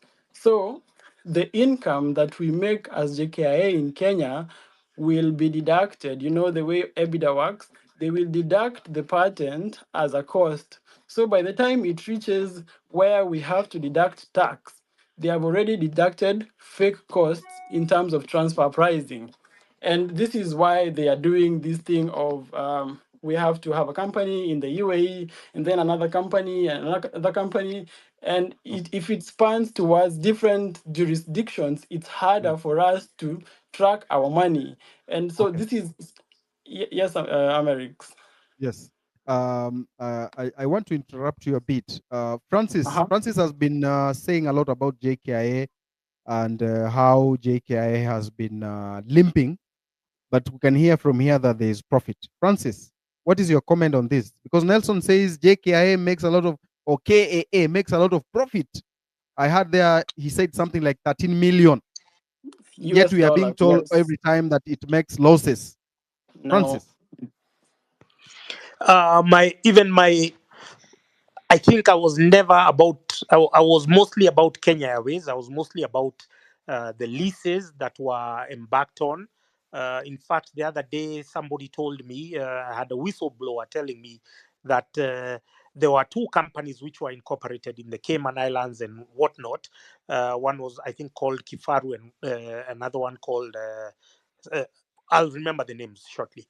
But they bought some Embraer. Embraer is an airplane brand from Brazil, and they all of them are denoted with the code name FF, which was Fast Family, which are owned by Uhuru Kenyatta. And so Kenya Airways was compelled to pay those outlandish leases on behalf of Kenya Airways to aeroplanes owned by the Kenyatta family, who those code names are denoted with FF, which was the Embraer model. And so when Ruto came in, don't forget that when we are talking about odious debt, connect to Kenya Airways, because it's been one of the vessels which has been used to siphon taxpayers' money into private accounts. So when Ruto came in, where he was supposed to resolve those issues, then some of his cronies have gotten also other flights, so that we can continue funding Kenya Airways from taxpayers' money. We can continue giving them money under the guise of bailing out. And we've given them, first of all, don't forget, when it was being privatized in the 90s, we were told that by privatization, it will be self-sufficient, it will be profitable. And they came up with all these cock and bull stories just to sell the privatization agenda when I was talking about Philip Ndegwa and whatnot. But if you look at the amount of money we have spent post privatization, it is close to 100 billion Kenya shillings. Now, that money, because, first of all, I was talking about somebody, the CEO at the time was Titus Naikuni. Titus Naikuni, first of all, he belongs to committee prison. I don't understand why Titus Naikuni, if we are giving the same treatment to Farah Malim, he goes to Sarova and he's told he cannot stay there because of his toxic utterances, then Titus Naikuni should not be allowed to eat or drink anywhere, just like we want to do with Devin D because of his toxicity, defending war crimes. We should not be allowing these people to live amongst us. So Titus Naikuni, then came somebody called Bovin Gunze. Bovin Gunze was the one now, and now the chairmanship was Michael Joseph. Michael Joseph is a crook from South Africa. I don't know how he ended up here. I don't know how he was at one time the chairman of Safaricom and KQ and almost all the well-performing blue chip companies. But if you look, there is always a paper trail of corruption. Then Jeremy Mbuvin Gunze was the CEO of Kenya Airways when they were being bailed out with billions of shillings of our taxpayers' money to pay for for leases or for aircraft owned by the Kenyatta family. And his brother, you can't make this stuff up, I kid you not. His brother, called Jeremy Ngunze, was the CEO of CBA Kenya chapter. So here we have two brothers working for the same criminal outfit, which is called the Kenyatta Family Criminal Enterprise, siphoning taxpayers' money, because now CBA is also amongst other banks which have profited from anti-competitive practices. They have been involved in intellectual property theft. They have been involved also in the debt issue. They appear in the debt register of the banks. I know we have spoken about Equity Bank. We have spoken about KCB. We have spoken about Coop Bank as the lead banks which have funded and fueled the government's appetite for debt. If you go there, you just want a 1 million shilling overdraft, they will make you jump through hoops so that you can just access an OD of just 1 million shillings. But they give government carte blanche. They give them billions of shillings every year under the guise of domestic debt, because it's, as you heard, it's a Ponzi scheme. Yes. James Mwangi has become a dollar billionaire in this republic from buying bonds, from domestic debt, Yes. mopping up capital from the commercial market. We cannot get credit. Our biggest weakness is lack of credit when we are doing enterprise, and it's because all the money is going to government, because they have seen it is lucrative to loan to government, and then they can be able to sort themselves out there with their own commissions and whatnot. So Kenya airports, whether it makes profit or not, first of all, don't forget that they terminated the Greenfield terminal, which was supposed to expand our capacity to make us a competitive hub in the region. Ethiopia has taken over us. First of all, they have more aircraft. In Kenya, we invested in these small planes called Embraer. Those Embraers, they are being taken to the key routes. They don't have good facilities, if it's the business class, if it's the first class. And so we are underwriting the delusions, and we are underwriting the poor financial decisions of Kenya Airways based on our taxes. So as we take on the audit of the odious debt, we must also audit all the poor financial decisions that have been undertaken by the subsequent governments and individuals, with an objective of securing our money. We have to convert whatever private assets that they have taken from our country. We have to secure them. They have to be returned to the state. They don't have to be regrabbed by other people. They have to be regrabbed. Everything, even the MPs who have stolen CDF money, we have to now repossess that so that it goes into the state, because these were crimes which were committed, and we have to catch up with time that they have Thank you. stolen from Thank us. you. Thank you very much, Amerix. Thank you. All right, Nelson, that was just a kicker on what you were saying. Maybe you can tell us in a few minutes, 2 minutes or 3, before we give Mercy Tarus and the rest. I can see Soko analyst here and the others.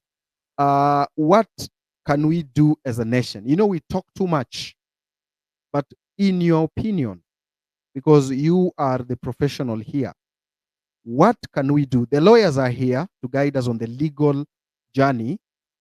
They can tell us what to do, but what are you going to do?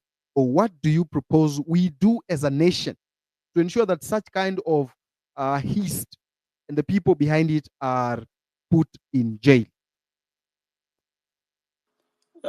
Thank you, Amerix. Can I just finish the 3-4 points I had, and then I can talk about what we should do? You have, in the interest of time, you have 3 minutes. Okay. So I just wanted to also say that in this deal and proposal, they're trying to propose the government to concessions, and one of the concessions they want is that they want to operate in Kenya tax-free. They haven't mentioned the number of years. They just say they want to operate without paying corporate income tax for some years.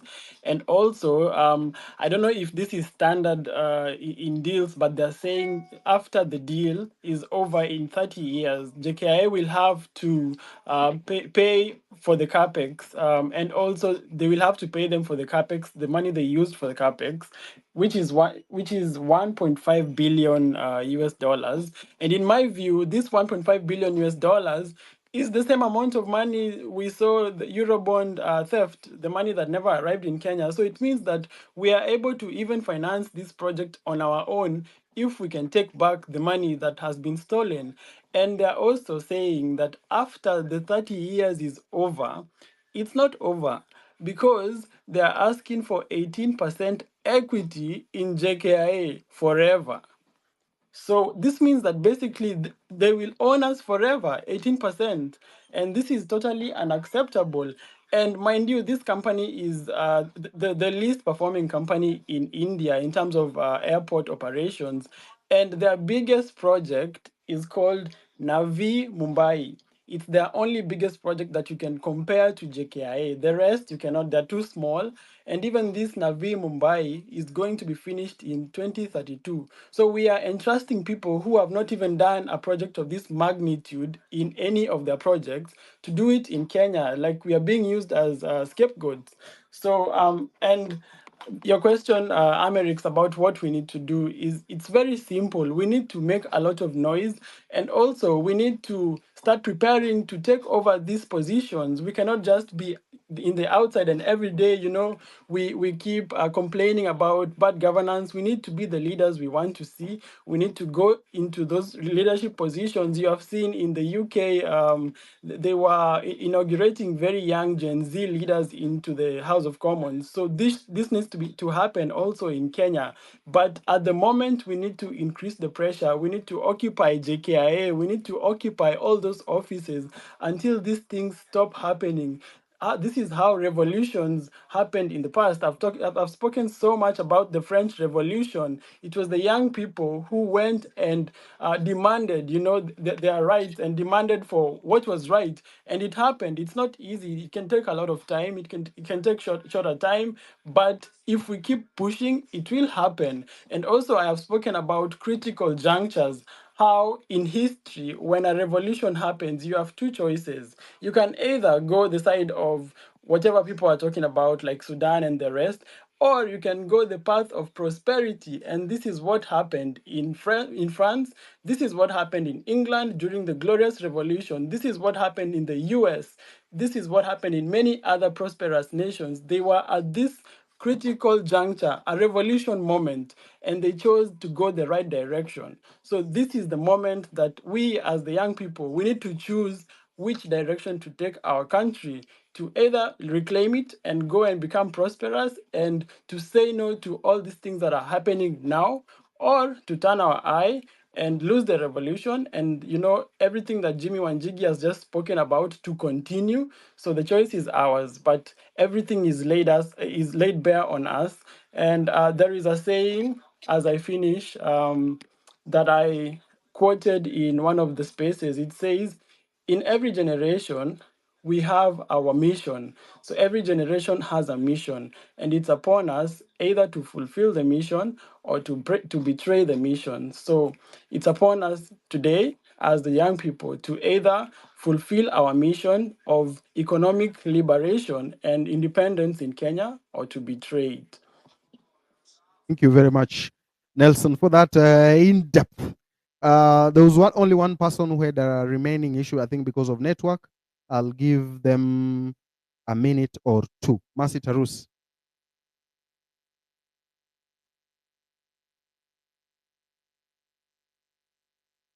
Mercy Tarus?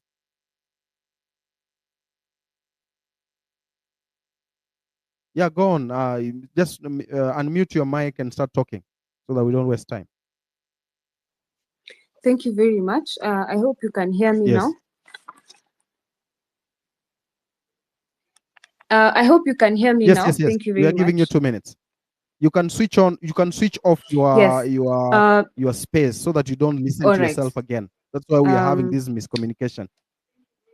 we are going to talk about the fertilizer scandal and bad seeds. What most people don't know, a colleague of mine has tried to talk about it, but what most people don't know is that this is the season that the fertilizer scandal came out. But last year, 11 months ago, there were bad seeds. People in Baringo were given seeds that after they planted, they only harvested cobs. Can you imagine that? So you guys, you need to think about, is this a sabotage or what is this? What is happening to the food security? Na ni vizuri by the way tufikirie what happens to that farmer when he's uko away from Nairobi. When these people came to do a community for and hear from the farmers, they were given a report walifaa walete Nairobi.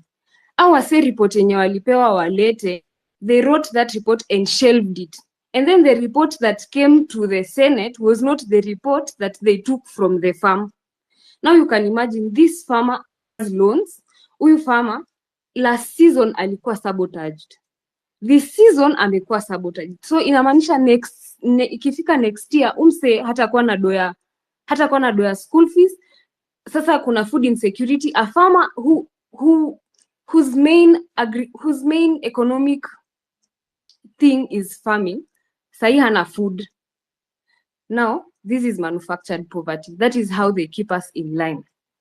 This person now has lifestyle diseases because of depression, stress. Anafaa alipe school fees, hana pesa. Last season haku harvest anything, this season hata harvest anything. Most probably next season, they will come up with something else to make that farmer remain poor so that they can depend on that MP, on that woman rep, on that governor, and all those leaders. But again, that is what the government does for you. As I finish, why are we here? It is because the people that have been put in those offices, they don't have merits. We lack meritocracy. Umse hajui policies zenye anafaa kufuata. You can imagine a whole CS is being asked if they know about that fertilizer. And what do they say? They say, my boss knows that there was fake fertilizer. And then first of all, before aseme hivyo, anakata anasema mimi sijui anything about fake fertilizer. Someone who is supposed to stand on such an important ministry. Again, integrity issues. So this person hana merits. This person does not know the policies because they don't have any merit to be in that office. And they do not follow the rule of law. So they have integrity issues. Medics, it is important that you know that the person who is chairing your Senate Committee for Health is Mandago, someone who is under scrutiny for embezzlement, fraud, corruption of 1.1 billion is overseeing your committee in the Senate. So that when you start asking why you are not being posted, why they want to not follow that CBA policy that you guys signed, you know who is behind that thing. We want the president to understand that being fired does not insulate you from prosecution. Watu wa State House, kama mnasikia hii, go and tell Mr. President that we have said that even if you fire them, it does not insulate them from prosecution.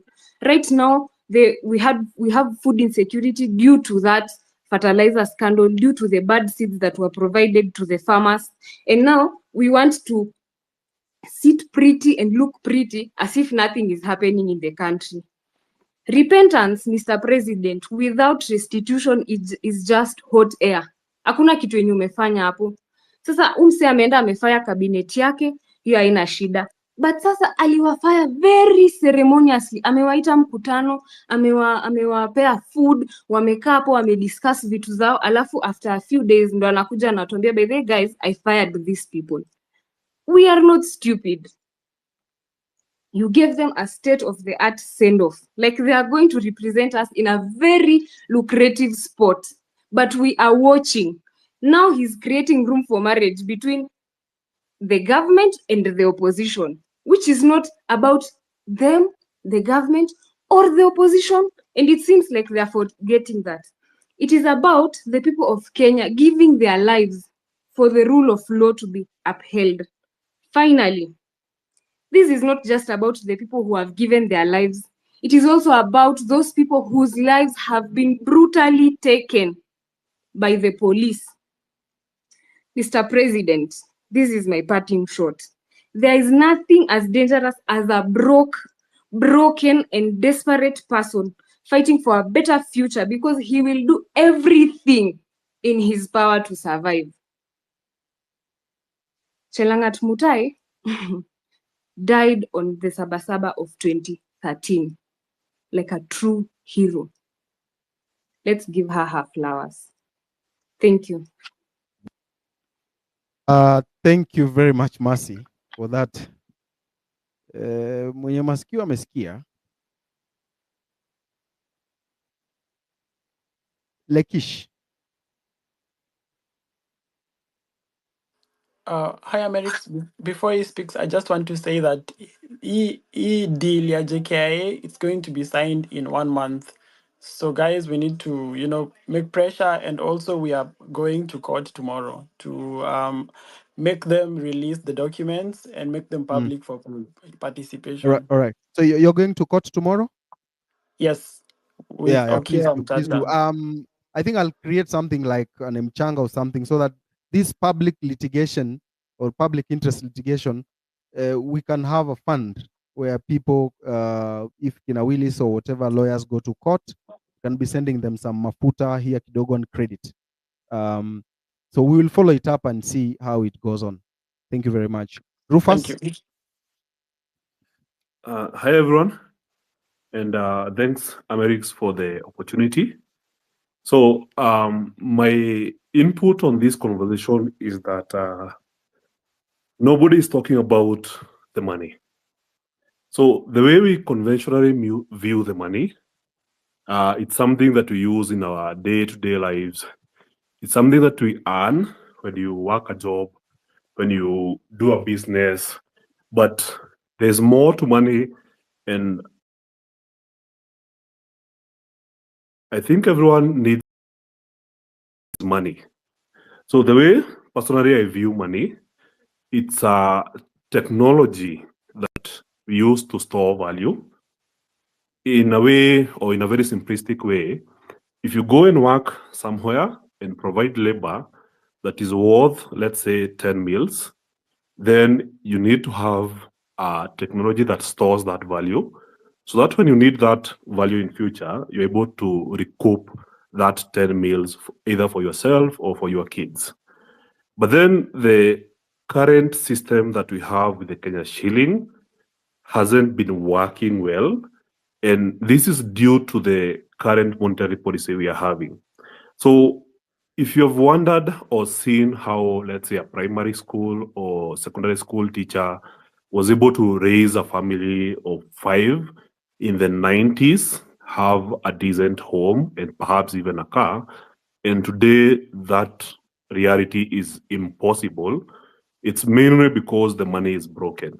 So we don't talk about these things. And I think it's very important that everyone, as we go through this civic education, tries to understand what money is and how the current administration is making it so worse that even for the most corrupt guys, they understand the money is broken. If you look at some of these corrupt politicians, they're simply converting their Kenya shillings into either dollars or just buying real estate because they know that the M2 money supply in Kenya is being expanded. So over the last 1 year, M2 money supply was expanded by 6.1%, which means that if you are an average Kenyan and your income didn't go up by 6.1%, then the purchasing power of your money has really gone down. Your personal economy is simply losing. So you're working hard and hard to keep earning an income, but the purchasing power of your money is simply just going down.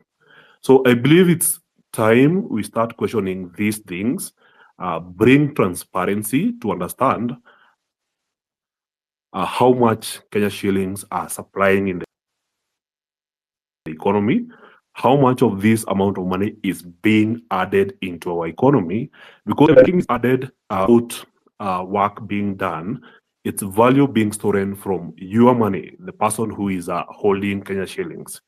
So think about it this way. If you have a pot of boiling tea, which is worth, let's say, 10 cups, and somebody comes and adds a glass of water in that, and then fetches a glass of tea, then they didn't create new tea. They basically stole from everyone who owned the previous tea. So that's the same way it applies. So the moment you see money being expanded by 6.1% in a year, this is how you're supposed to interpret it. So if everyone of you guys who are in this space have contributed economically to grow the economy by 5%, every farmer who has grown food, every teacher who have dedicated their time to teach for a whole year, and every other person in the economy who have contributed value to the economy. And once you calculate all that into what we call the GDP, and the economy has grown by, let's say, 5%, and then the government expands the monetary supply of the Kenya shilling, what basically that means is that all the contribution we have made into the economy is being stolen by expanding the monetary supply.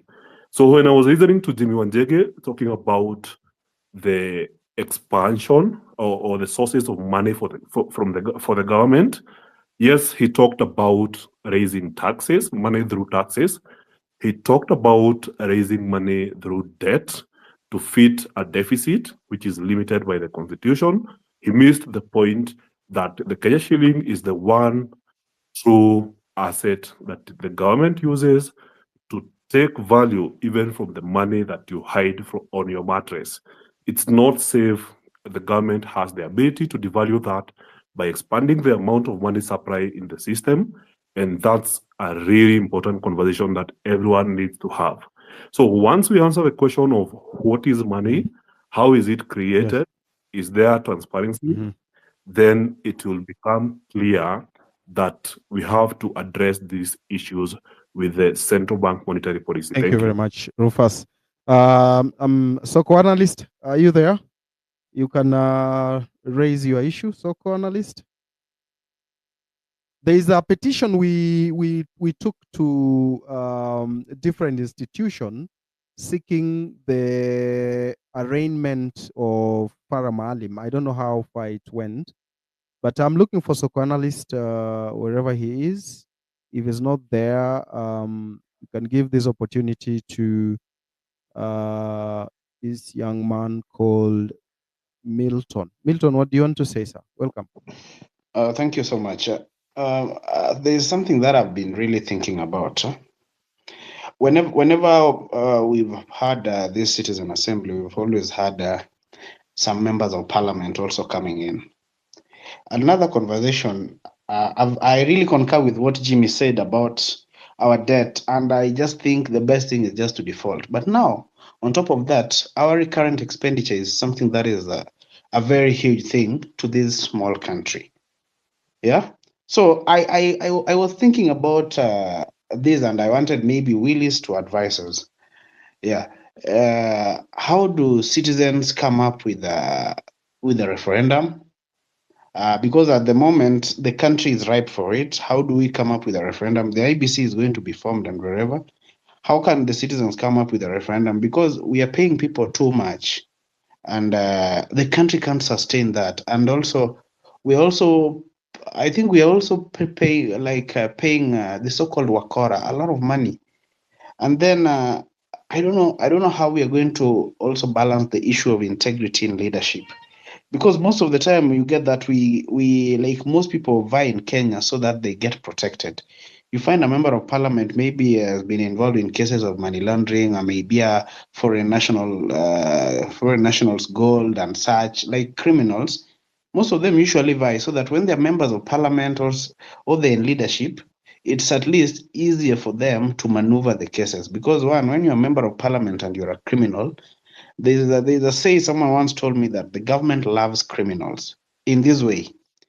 If you're a criminal, so for example, let me say someone like John Waluke, that is a vote for the government in any bill they will bring. Whether they say that tomorrow, like we are supposed to like behead everyone, he will vote yes.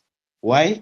Because he knows that if he doesn't vote yes, the next minute the DCA will be there, and wherever he'll be accused even of terrorism. Right? That is the country we are living in. So the issue of integrity, how are we going to balance it next time so that people who have very bad like reputation and all that stay are prevented from vying?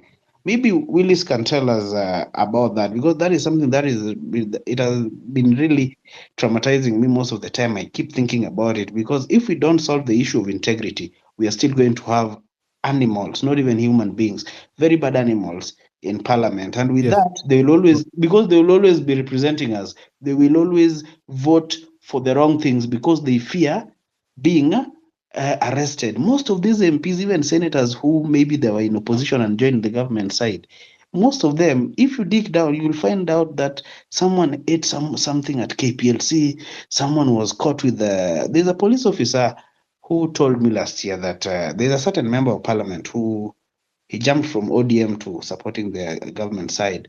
He told me that they arrested him with fake money. Yeah, they arrested a certain member of parliament with fake money. So this guy, he has cases deep down. So he has to support the government in whichever situation. So maybe Willis can advise us on that, because we need to reduce Oh, yeah. salaries and we need integrity to be something that we keep top notch. Thank you. All right. Willis will tell us that as we wind up. So, co-analyst, 3 minutes. Amerix, thank you very much. I don't have much to say, but one, I would like to urge every young person in Kenya to get an ID so that we can actually be able to vote out these people come 2027. Then number two, we need to actually study and understand how to recall an MP, because I believe if we can recall 50 MPs, we can have the remaining ones and impeach the president.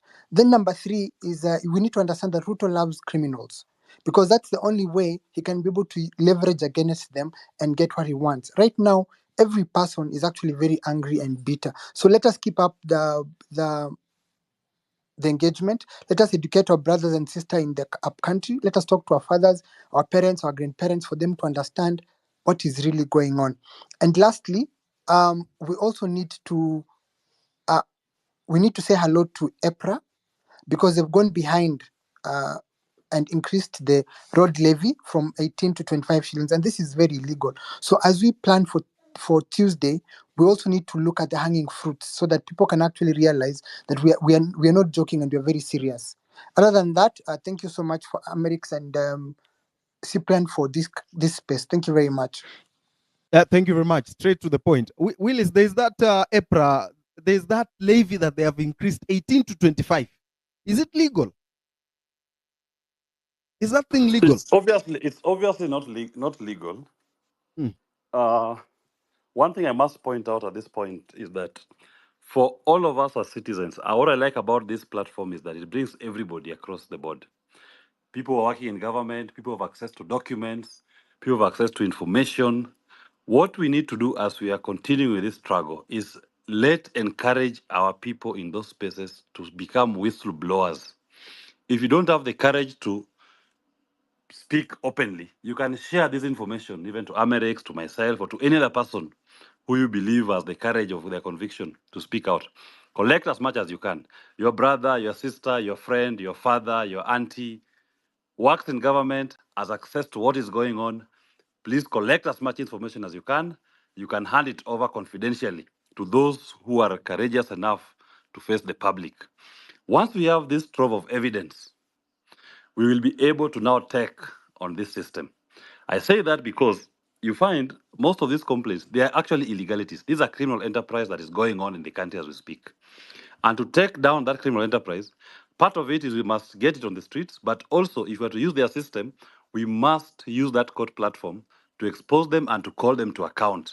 Even the CSS who've been sacked, it cannot just go for nothing. Those CSS, some of them were complicit in criminal activities. They need to be charged.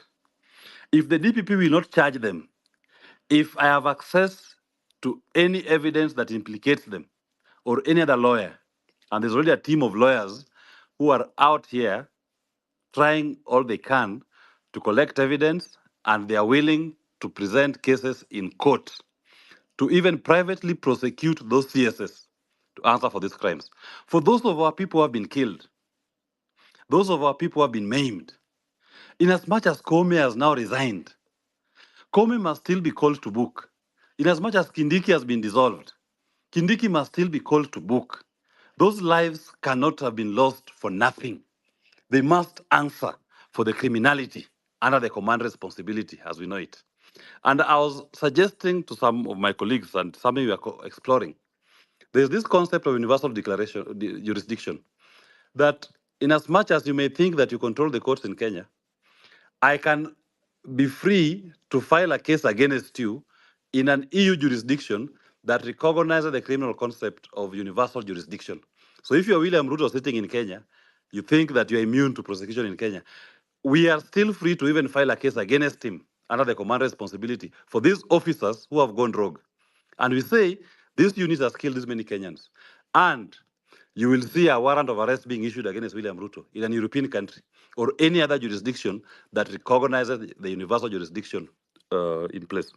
Like happened when you witnessed when a court in, some small court in France one day issued a warrant of arrest against Kagame. It was because, I mean, look here, you are being mentioned adversely. There's evidence that seeks to imply, and they issued warrants of arrest for him to appear in that court. They managed to deal with that case diplomatically and to deal with the issue that you arrest. We must be able to also call our own to account, if not locally, internationally. And lawyers are able and they are willing to go this far to So make what is sure the first thing that we will start with this week? I the heard first thing, Nelson saying he's going to court tomorrow. yes, now What for Nelson's what are case, we doing ourselves? so Nelson's case, he has already collected evidence. What I will urge that in these other cases, people to collect evidence and share them. Number two, as you suggested, sometimes they may need, you can even do a citizens forum. You raise funds to support lawyers who may be doing these cases outside there and may need some support, or to file those cases, getting filing fees, whatever it is. You can put that also in as a team. And you get somebody who is independent, transparent, to manage and oversee. Amrex yourself, you are able to, I believe you have the confidence of the people to oversee something like that. But the main thing is that even when these cases come up, we turn up in court. We must show the courts that this case does not belong to the lawyer. This case belongs to the people of Kenya, and it is being pursued for their interest. Thank you very much, Amrex. All right. Thank you very much for joining us this Sunday. And it has been a great Sunday. Of course, everyone will have wanted to be given a mic, but as we say, it is not as easy as we expect.